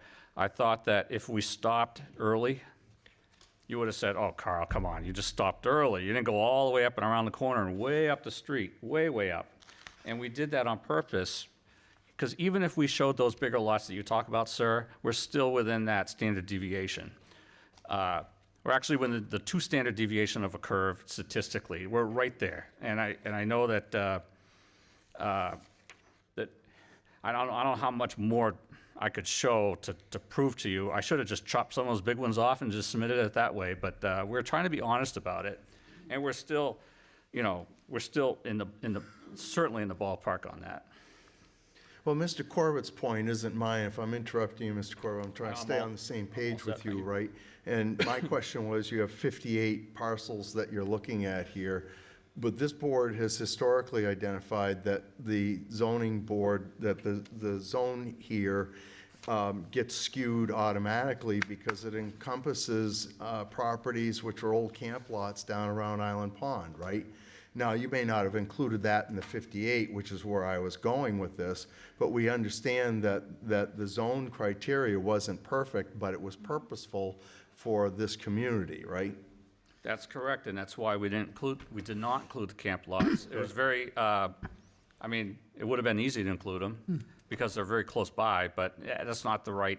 I think the neighborhood is the street, and you drive up and down the street, not the camp lots. I think that's, and you are right, Mr. Chair. The camp lots or the lake lots, I believe that's a different neighborhood, and it would not be fair to throw those numbers into the mix. But we're talking 2 different philosophies, you folks and certainly myself, and I think Mr. Corbett, I'm not sure about the rest of the board, right?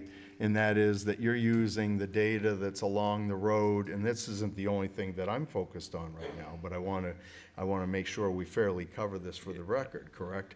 I mean, I'm presuming that you're using primarily Island Pond Road itself as your 58 count, not everything in that zone, including Island Pond, right? So we showed the strip of lots, the strip of street frontage lots from basically the zoning starting in around Goodhue, right near 111, all the way up and around the corner past Weston. Yep. And that includes, so the site is sort of in the middle of that strip, and we believe that this is a frontage subdivision, so I wanted to show the frontage lots and see what those, those statistics bear out to be, and, not the big acreage that's beyond that, but if it's a frontage subdivision, I wanted to compare apples and apples, which would be frontage lots. Got it. And so primarily that pink area is their 58, am I correct on your graphic? Yes, sir. Okay. 58, but we did disclude some of the obvious, huge lots that had those small, frontage, and then they go huge out back, because that would be indicative of not frontage lots. So that would be another road or more lots in the back, 20 acres, that type of thing. These are just the frontage lots, and we highlighted which ones that we picked, and we tried to be fair about it. And maybe to Mr. Corbett's point, I should have stopped a little early, and there's like 10 or 12 lots there that I shouldn't have included because they're big, but they're way past our site as well. So Yeah, and- between our site and Allen Pond Road, this is certainly right in the thick of things in the neighborhood. And so my argument, and this is where I'm saying, is that we're arguing from 2 different positions. My argument isn't how many of these that you chose, all down this strip. My argument is the philosophical aspect of why this zoning criteria is there. And so to all those five points, right? Those become your argument as to why this lot should be treated special and not Right, I think there was only like 4 lots that we skipped because they were back acreage lots. Again, it's not about skipping the lots. You could have given me 10 if there were 5 on each side of this lot, but your argument so far has been, it's the philosophical aspect that this zoning criteria doesn't fit your one parcel. That's what I'm getting out of this. Well, there's the prong, the actual criteria this goes to, that Pat talked about, talks about the neighborhood. And I've been to so many hearings in other towns, you guys don't do this, they're saying, well, you didn't give us any data about the neighborhood, you didn't give us any data about the size or the setbacks, you're looking for all that, you didn't give us any data. And it's like, we're gonna throw our hands up in the air and go, oh God, we're gonna study all this stuff. But we did do it. And I'm not eliminating it either. There's several different aspects, points of view that I have on this, as well as maybe some of the other board members. But I want to shake this out as we go along, because you've given us, number one, a lot of data that we don't have here in print that's been addressed into the opening. You have the data. Well, the problem is I'm listening to your testimony, but it wavered from what you had in print, and so I may not have followed all of that. Okay. And if you're telling me it's on this sheet, well, then that's fine. But I heard a lot of other information in your opening in the 5 criteria that I didn't necessarily read on this, on your preprint. And that's part of the argument here, right? And then we have the philosophical aspect of what you're producing about why this lot should be treated special. And by the way, I see some voids in that I'll come back to. I don't want to keep going on with this before we don't have other board members' input. It's just the philosophical aspect. It's not that the number of houses that you included in it, it's the philosophy of the zone change and why it is what it is. That's my position.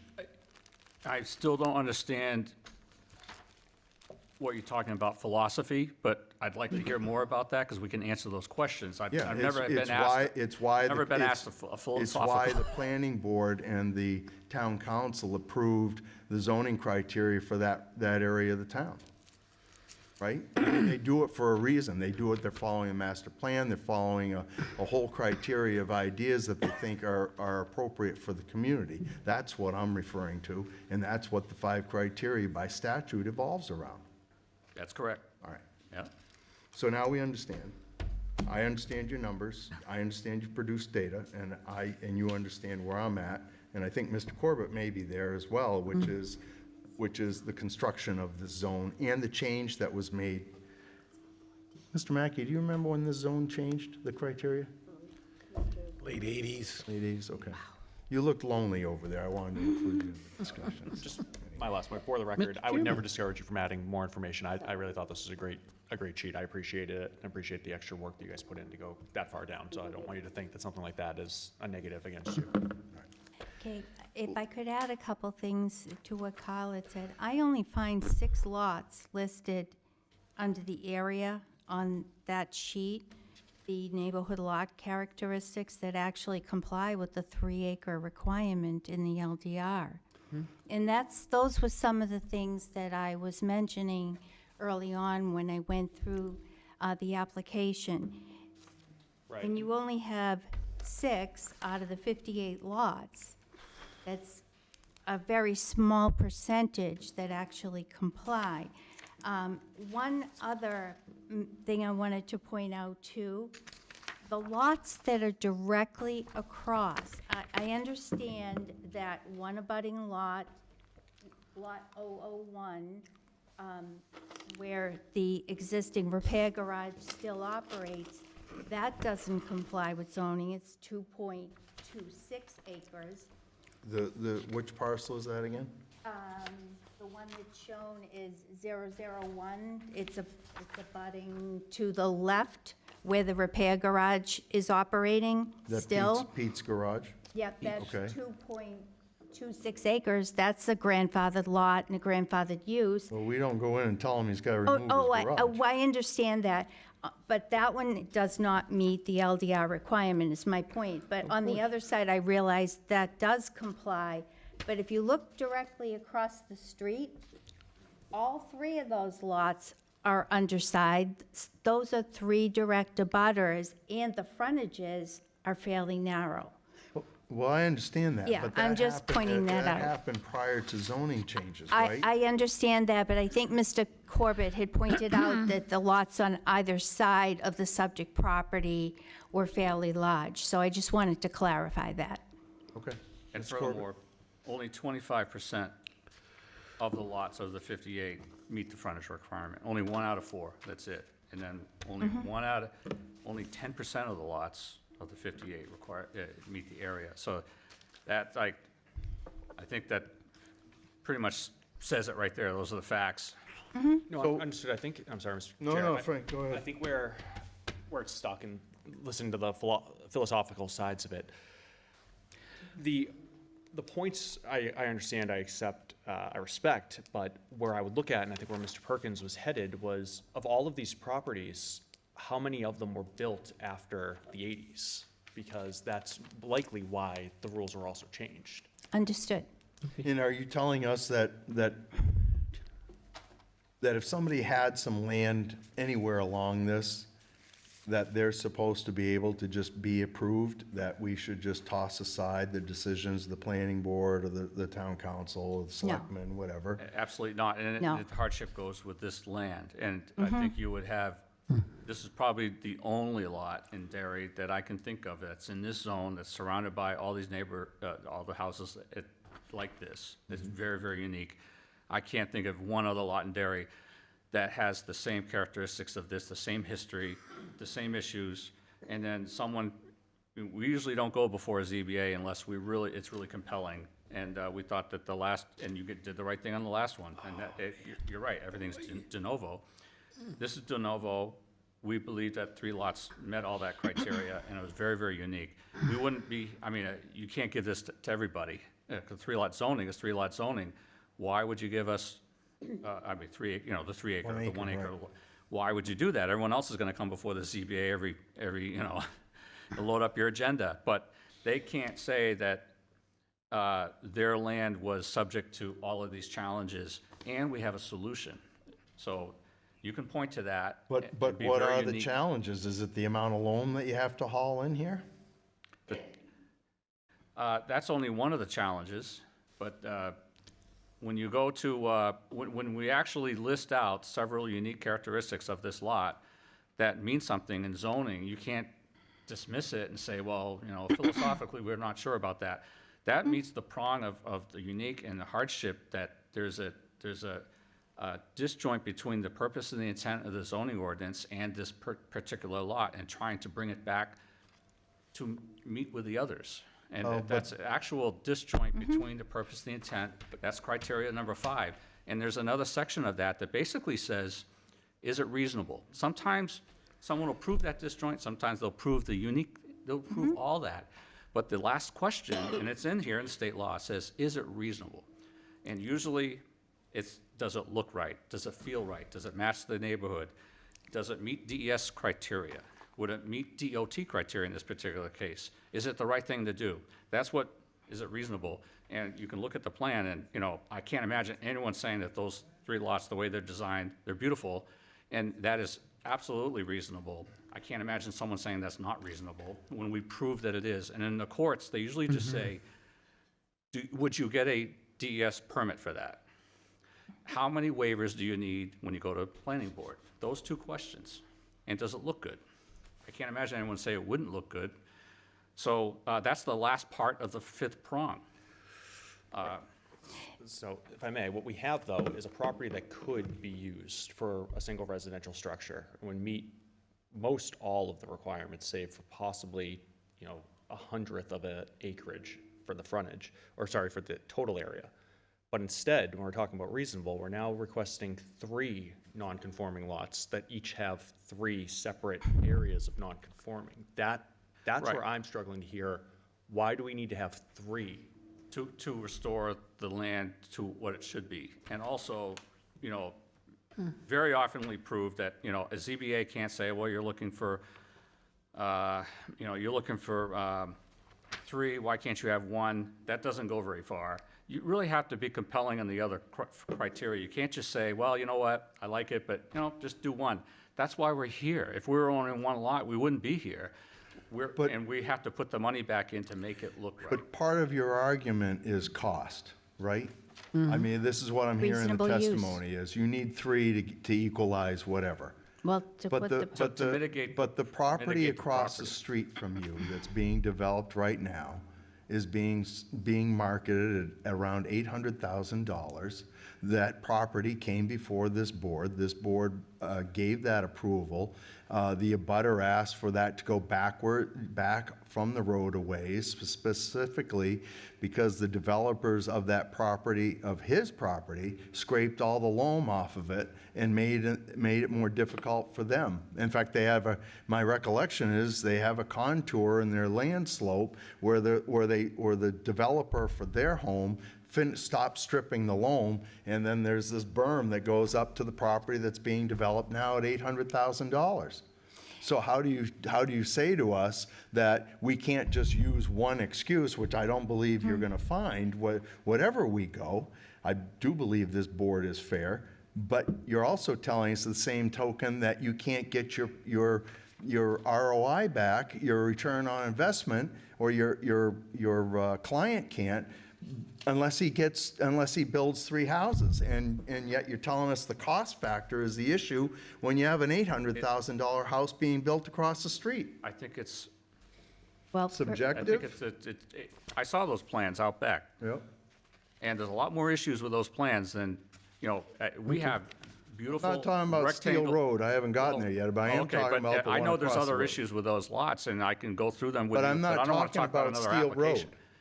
I'm talking about the one across Oh, the I know, road. I am too. I know exactly what you're talking Okay. about. I saw the plans. All right. They're right there on the table. Okay. And there's a lot more issues with that lot. There's a lot more testimony that came before on that lot. I studied that also, but, I don't know if we want to go into other cases. We're not supposed Well, to. not necessarily, but you're kind of pressing us on what's reasonable and unreasonable, and then you're using court case law, to reflect on that, or reflections from the higher courts, right?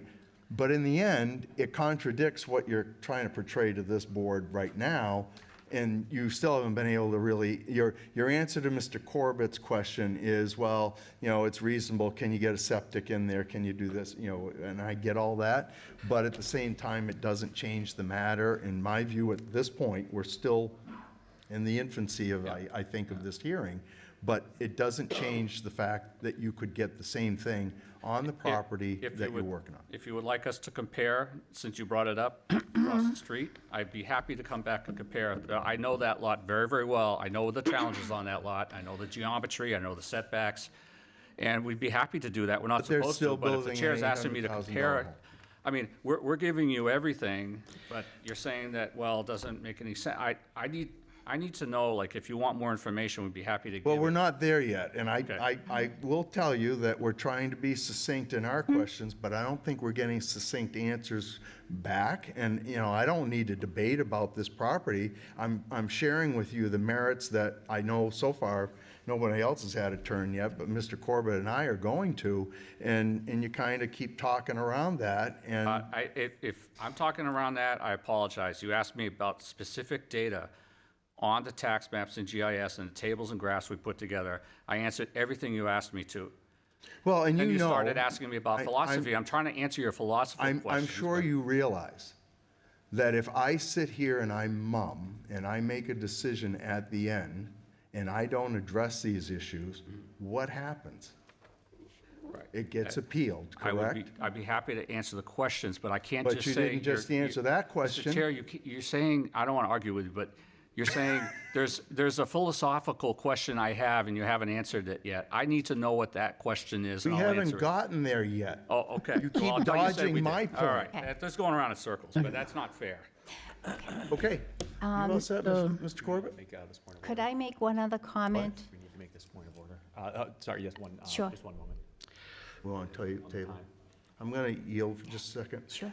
You want to postpone, Mr.? 109 and Very good. 110. Make the motion. Sorry to interrupt. So I'm just going to make a point of order motion to the board and to the other applicants in the room that I'm making a motion to table cases 109 and 110 to the next meeting of March 21st due to the time. I'll second it. Thank you, Mrs. Moran. All in favor of Mr. Corbett's motion, say aye. Aye. Aye. Any opposed? Hearing none. Very good. All right, folks, you're back. I just wanted to comment that I know they're asking $800,000 for that home. Based on you telling me, Folks, can we have conversation out in the hallway, please? Thank you. Go ahead. the asking price isn't often the selling price. I just wanted to put that in the record. Okay. That's okay. Mr. Chairman. Are you all set for now, Mr. Mr. Corbett? Burgess is Mr. jumping. Corbett and I are going to stop hogging the microphone, There you Mr. go. Burgess. Okay. Couple of quick questions. How long is the driveway on the one that's closest to the garage, Pete's garage? Just give me a second. Okay. I've got another 25 minutes. Then I turn into a pumpkin.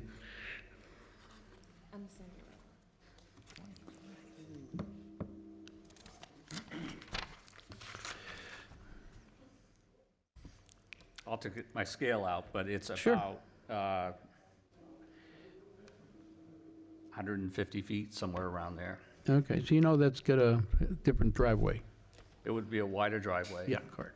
Per NFPA, and we're showing a shared driveway to prove that we can meet the Why? DOT standards. That's my second question Yeah. on that. How come the divided driveway? Why not each have separate? I know part of it, I think.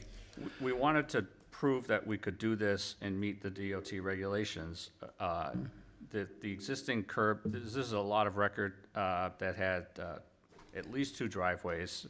Depends how you count them. There's a lot of trucks going in and out of here. There's like one really wide driveway, like 150 feet wide. But we wanted to show that we could meet the strict conforming regulations of the DOT and have 2 driveways. And it's allowed in the regulations in this town and everything, so we showed that. We would prefer to do 3 separate driveways, but if someone pointed out, well, wait a minute, you're doing 3 separate driveways, what if the DOT doesn't give you that? And they would give us a waiver, I think they would. But we wanted to just show a conforming and on that aspect. And we also wanted to keep the driveway further away from Pete's garage as well. But we could have just brought the middle driveway forward and just be done with it. We have excellent sight distance, there's no issue whatsoever. But we did that only because of the regulations, and we thought that if someone had the question, I wanted to be straight up with the answer and make sure that met that criteria. Okay. Personally, I would rather have my own driveway, but Oh, I agree. that's just me. I you know? agree. And yes, you would probably have to get a curb cut permit from the state to get the 3rd one in. But, you know, That's correct, and usually in discussion with District 5 on these industrial lots that are converted, because they're so wide open and all the gravel and that was out of there and the trucking coming in and out, it's just a massive. To bring in just 2 or 3 driveways would have been very, very nice.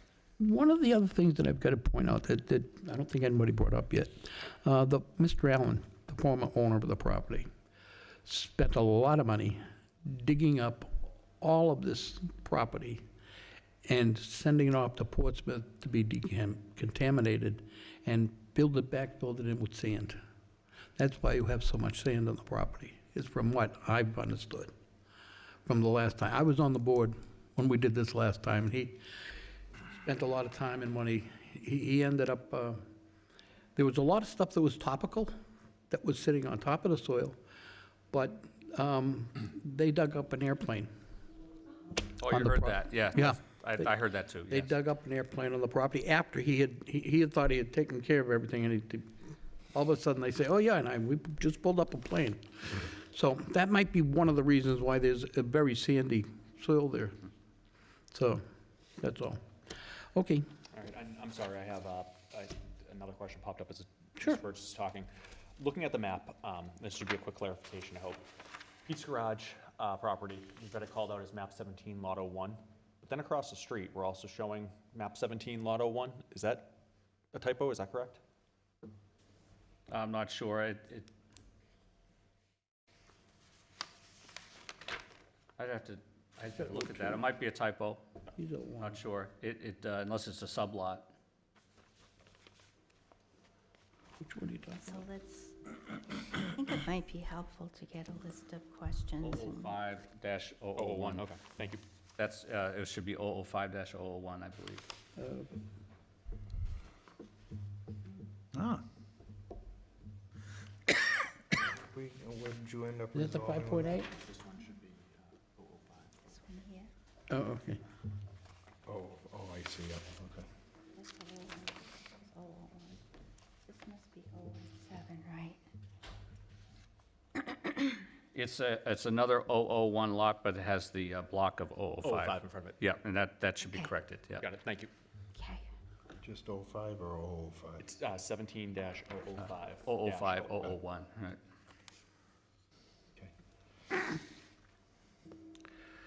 Anything, Mr. Burgess? Yeah, it's still your floor. Yeah, well, I think that's the only questions I have at the moment. I do, similar to you, I'm not very fond of what 3 properties on a 3-acre lot that's supposed to be 3 acres for one, but maybe All 2 right. would be better, but So you're all set for now? I'm good for Ms. now. Moran, anything from you? I have a question back on the soil. Have you guys had the soil cleared and has it been tested recently? No.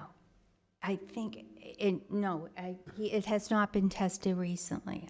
I did ask my client that, but I am beginning to think it would behoove us to take a look into what Member Burgess has mentioned. I bet DES has records, so we can be more factual with the board, and maybe that's going to require a continuance, potentially. With your purchase, it should have been included, so if you guys do have that, I would want to see what it says, what it's stated on it. Could you clarify what you mean by purchase? The prior owner, I don't think was going to have a well on this property. Correct. So I think, if I'm correct, dirty dirt is a cradle to grave thing, so there should be a paper trail on it. So if there is a paper trail, I would like to see it. Okay. Yes, was- and since you- just a correction, the prior owner, there was a residence on the property, but I believe that during during the ZBA hearing that they agreed to take the residence off. I think, if I remember right. The residence was already gone. It was part of the justification for this board's approval. Oh, The house had okay. already been torn down. And so just to ask a question of clarification, Member Moran, when you say it should have been with the sale, would it been the reference to the dirt? Is that what you're I- asking? Would imagine, can you help me, Mr. Backey? Would there, I think my recollection, and I'd have to check our file, but I think there was a cleanup that was instituted, that was started. Obviously, there was court action with the town and so forth, and there was some cleanup started by the original owner, and then he was having some help. And then eventually, again, Bob Allen picked up the property and finished that. And if I'm not mistaken, DES did issue a letter of no further action, basically clearing the site. Yes. But I don't believe there was ever any, it's part of the whole cleanup. I don't recall there being like any wells put in, any test wells put in or anything like that. I don't think they thought that it warranted that. But I'm pretty certain they did eventually sign up, they being DES again, signed off on the state. I mean, they signed off. They did, in Yeah. 2011, I think, Bob. They did record a release. Yeah.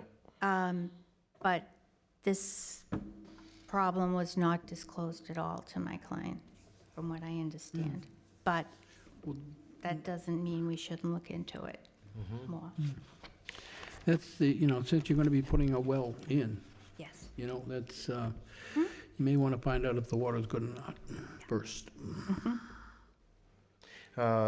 Anybody, Mr. Obimba or Mr. Tripp, any of you gentlemen have anything you'd like to ask? We get a chance? You do. you get 15 minutes. All right. You can go first. That's on. Back to Mr. Vice Chair's question on subdividing this into 2 lots that are non-conforming in only one section of the relief you're requesting. And you mentioning how that will be upside down in terms of cost. Can you clarify just a little bit, maybe with numbers, since you're a numbers guy, on what that means in terms of cost of having two lots that are not conforming in only one area? Will be a hardship in terms of cost and a return on investment versus the three, which I'm leading towards, is this an excessive ask versus a reasonable ask? So you're saying the question is, why can't you make one lot work or maybe two lots work instead of three, right? Like where is that sliding? You know, you're asking for more, like for information on costing and pro forma, or how does that work? Why do you need to have three when maybe two would work, right? I think that's sort of kind of a gut check on that, and I think that's a fair question. Yeah. I don't know, what do you think? I think your reference, Carl, to being upside down, I recall, was as to one lot, one big house on a single lot. I'm not sure we discussed two, and I don't want to foreclose that if the board is feeling that this request is a little too aggressive, I think that we can definitely come back to the board with a clearer analysis of whether two would work. Well, I think this is what Mr. Corbett and I have been trying to get to, right? And now Mr. Obimba is asking, because I don't think he's gotten a clear eye. Yeah, he just asked the question, and, Yes. and it came out. And, Yes. And you heard our answer, I think. We're anxious to hear from the board. We're doing the best we can for our client. If the board feels we're working at it too hard, we need to hear that. Well, I think what I've heard from Mr. DeBay is that this was the project that made the most sense. This was the project that looked good. This was the one that seemed reasonable by all the standards of the higher courts, right? And I think that's what Mr. Obimba's trying to get to the bottom of. Yes. Am I correct, Mr. Obimba? Absolutely. It's a valid question. So if you're saying that that's up in the air in this regard, well, then that kind of answers that question of why the three versus the two. Does that satisfy your question, Mr. Obimba? It does. All right. You have anything else, Mr. Obimba? No, that was Mr. Tripp, your turn. My turn, oh boy.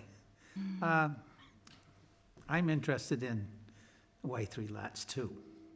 But when you give your presentation, you use some terminology that I'm not really sure that I understand what it means. There's some terminology on the drawing that is I'm unfamiliar with too. So you said that there was some puddling. Is that a result of drainage from the lot, or is it? It's really the puddling along the road. It was a lot of material was moved around, so it's just perfectly flat. So there's very limited drainage along the frontage of the lot, along the right of way. And so we put in swales and everything on our plans with driveway culverts to make sure that the water would flow, and I'm sure the abutters would tell you that certain times of the year that a crossover there, just from the trucking and the stuff that was done just recently over the past several years, it just gets really muddy and puddly over there because it's not drained properly. I think the DOT would want us to do that anyhow. It's not the road surface itself, it's just right beyond the road surface, and then in that right-of-way interface between our lot and the right-of-way, it really should just be fixed. It's not proper. And the grading plan that we showed for the lots fixes that. And that should be fixed one way or another. The DOT is gonna make us do it, whether it's one lot, two lots, three lots. Yeah. All right, that's good. I do have photos of that, but I didn't want to add. Your answer is satisfactory. Okay. Unlike some other people, I believe I understand what you said. Sure. I have enough. Wait, I'm not done. I think that was it. You've had an hour and a half. You were Concord all day. So we have about 10 minutes. Okay. I'd like to Well, have- I would like to ask Yeah, a question. And I'd like to have you clear up your questions, and we'll square off at that point. Okay. And any other considerations the board would have, we'll or make those appeals to Mrs. Pantiaco and Mr. Dubay, and for follow-up at the next meeting. Right, so, and my next question is, it appears there's some wetland on the property, and that there's, you've got rain gardens. What is, did that influence where you put the lots and the buildings? There's a couple, there's only one section on the property that's a wetland, and it's basically a natural drainage area that goes off to the pond, off to the left. There's no other wetlands on the property, and we had a wetland scientist recently go out over the past, the fall and throughout this warmer weather to make sure we knew where the wetlands are. So there's only one little tiny piece of wetland way off to the right side along the property line. You can see that. The rain gardens we put in because we know we had to drain the road to bring it back to its previous condition, so the road and the lots continue with their natural drainage pattern. Those were changed with the trucking and the commercial spreading around all this material, so it was too flat to drain. So we're draining that, and we just thought it would be a good idea between these drainage features to make them rain gardens. We would put that in, into the septic plans and everything else on the lot. So it's the That's rain good. gardens, I That's think, is a good. good All treatment right. device. So- I'll stop there, but we thought it was a good thing to do, to include in the drainage package, is to All right. not just do all pipes and culverts, but actually create some rain gardens and that creates buffers to the road. So you're draining from the road back to the pond that is off the... Right, that's naturally where the entire lot drains to and off the road there. It just got caught up from all the trucking. We just wanted to fix it. I mean, it's not a huge deal, but we just thought that the DOT and Mark LaRue, when he reviews this, he would want to see that All right. restored. So there's no wetland impact? There's no wetland impacts. All right. And so there's no reason other than you wanted the lots to stagger back off the road. It wasn't a condition of the lots that made you put the houses where you anticipate they're going to be. No, when you have a plan with topo and all the grades, and you just see that it's flat, I was then gonna say- that can get you into trouble. You need to have some place for you want to continue that water flow and not create, when you put a driveway in, then you're creating an even worse puddle in the middle, in the front, and you see that a lot. All right. Well, that's puddling, rain gardens, wetland. That's all I have. All right, fair enough. So I think, Attorney Pantiaco, you had asked me before you opened your testimony about deviating from your script, and I said, yes, a little bit of latitude. Those are some of the things that I've referenced earlier. Between now and our next scheduled meeting, if you feel that there is information that you've shared with us that is not in this writing, I would accept that you bring that into code enforcement to be distributed to the board members for the next meeting. And that's up to you to decide. If you've shared with us different information, I understand the significance of Mr. DeBay's graphs and what he's shown. And if that's the same information that you were reflecting on, other than what you wrote, then so be it, all right? Okay. Mr. Corbett? Yeah, just one last question regarding the studies that were done. So I know we have the high-intensity soil survey. I will. Are we far enough along? Have you guys had any geotechnical reports done for the 3 proposed locations yet, or no? Geotechnical reports? Yeah. No, they wouldn't be required, but I think that you already asked for maybe some, environmental reports. Yes. I think that would be important, and geotechnical would be included as part of that, because we want to know what was taken out, what was put in as fill, and that's a fair question, absolutely. Thank you. All right. Does anybody else have anything to close on requests? Mr. Burgess, you all set? I don't think, believe it or not, I got through the questions that I had. I may resolve them between now and the next meeting. So we'll take a motion to table this case to the next meeting. I'll make the motion to please. table this. March 21st? Did anybody give the motion? Yes. Oh, Mr. Burgess gave that motion. Mr. Corbett seconded, so that's on the floor. You folks all set for now? Yes, You we're have our- fine. Just one question, though, Mr. Chairman. If we were looking, or open to applying, amending the application to only request 2 lots, is that something that would need to be addressed before the next meeting?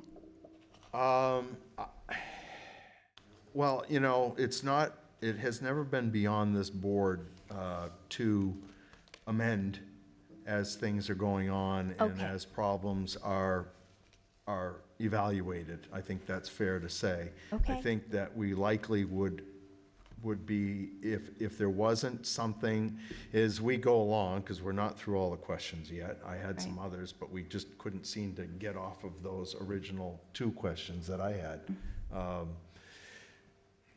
That's your call to do what you think. I think this board, without seeing something, an alternative, is going to vote on what we have before us. Okay. Okay? And like I said, it's never been beyond this board to modify as we go in working with the applicant, not Okay. just doing it on our own.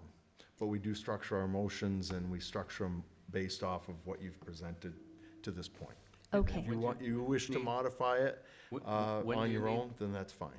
Okay, thanks. So if they were gonna, if the owner agreed to do that and we modified the plan, less, when do we need to get the stuff over to Bob? Mr. Mackey? The sooner the better. Or Well, probably roughly. like, The board starts picking up their packets the following Friday before the meeting, It's usually about a week out. by Thursday, next week. I think at the latest, the Monday before the next meeting is a good The timeline. 21st Gives is the you, meeting, it'd be that Monday, yeah. The 18th. Yeah, I think we're gonna do that. okay.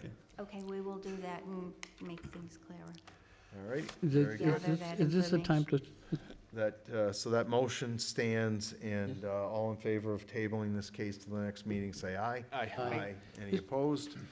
This continuance will not be renoticed to the public, so anybody that was here, wishes to be here the next time, just know you won't get a notice for it. Okay, and that'll be in April, right? No, that's the second meeting this month. The April 4th meeting is, we got to discuss. yeah, this would be March 21st, 2 weeks from tonight. That's fine. It'd be easy for us to amend. okay.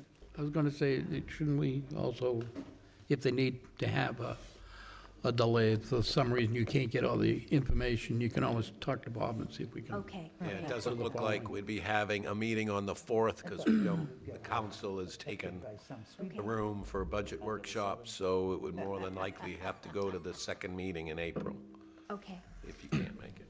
okay, we'll be in touch if we need But to. at that point, we'd have to renotice It'll be the 18th, if it's Pat. not the next meeting. Excuse me, Mr. Mackey. Mr. Chairman, can I make a motion to extend for 10 minutes? I'll second it. Very good, thank you Thank you all. very much. You have a good evening. All in favor of continuation to 10 minutes, say aye. Aye. Any opposed? Nope. Hearing none? All right. Just for the butters to know that, never mind there. Yeah, Mr. Chair, you can tell them they can come back. Yes, he said that there'd be no notice, but the 21st would be the scheduled meeting. Next, Do they get re-notified by the city? next up on the agenda. Approval of minutes for February 1st, 2024. Did you have any? I hadn't had a chance to review. I'd like to hold till the next meeting, Mr. Okay. Chair. All right, Mr. Corbett needs to table February 1st to the next meeting. I'll second it. Thank you. All in favor of tabling those minutes, say aye. Aye. Aye. Any opposed? Hearing none. February 15th minutes, we just got those, Am I correct? Correct. This afternoon. Started reviewing I'll have a couple of corrections myself, so let's table those, please. I'll table those to the next meeting. That was a motion from Mrs. Moran. I'll second. Mr. Corbett. Corbett has the second. All in favor, say aye. Aye. Aye. Opposed? Hearing no opposition, those minutes are tabled. And did we get any magazines to read? Town and this Country? week? Town and Country, yep. I think it's your turn to keep it. No, it's not. Don't forget to register. Nothing there. Next month, okay? I do have, hold on one moment, there was a notice to the, to us regarding the spring training sessions going to be done virtually. So give me 1 second. Yeah, so the spring conference, land use conferences are coming up, to Mr. Corbett's point, announced today. Did everybody get that email? You Yes, guys all it was got just an the order email, one. yes? I gotta do that tomorrow. If you wish to attend and chime in, that's remote only, right? Correct. I like the old days when you'd go there, they give you breakfast, lunch. Yeah. And if You you don't have to packed make your, your own. if you packed your pockets right, you'd get dinner out of it too. I still like the question that was just directly about you out of nowhere. We'll get into that later. I enjoyed it because you had some back and forth with the presenters. Especially as a make new a member, it motion was to really, it was a really helpful thing to look at, but yeah. Should we get So out? April 4th, Town Council has taken over the room. That's our scheduled meeting, first scheduled meeting in April. I think it worked well when we, if we make this decision early enough, just to abandon that evening. Yeah, I mean, we decided to, well, play it by ear, provided there's nothing that's really time sensitive. I've already talked to Owen, Okay. but plan on not having a meeting. We'll leave it to your discretion. Do we need to vote on this? No. Okay. All in favor of leaving it up to Mr. Mackey, say aye. Aye. Bye-bye. Up to you, Bob. You're the pilot of the airplane that was found. I make a motion to adjourn. That, second that. That's appropriate now. Mr. Corbett has a second off Mr. Burgess' motion. All in favor, say aye. Aye. Aye. Aye. Have a good night. Aye. To get you.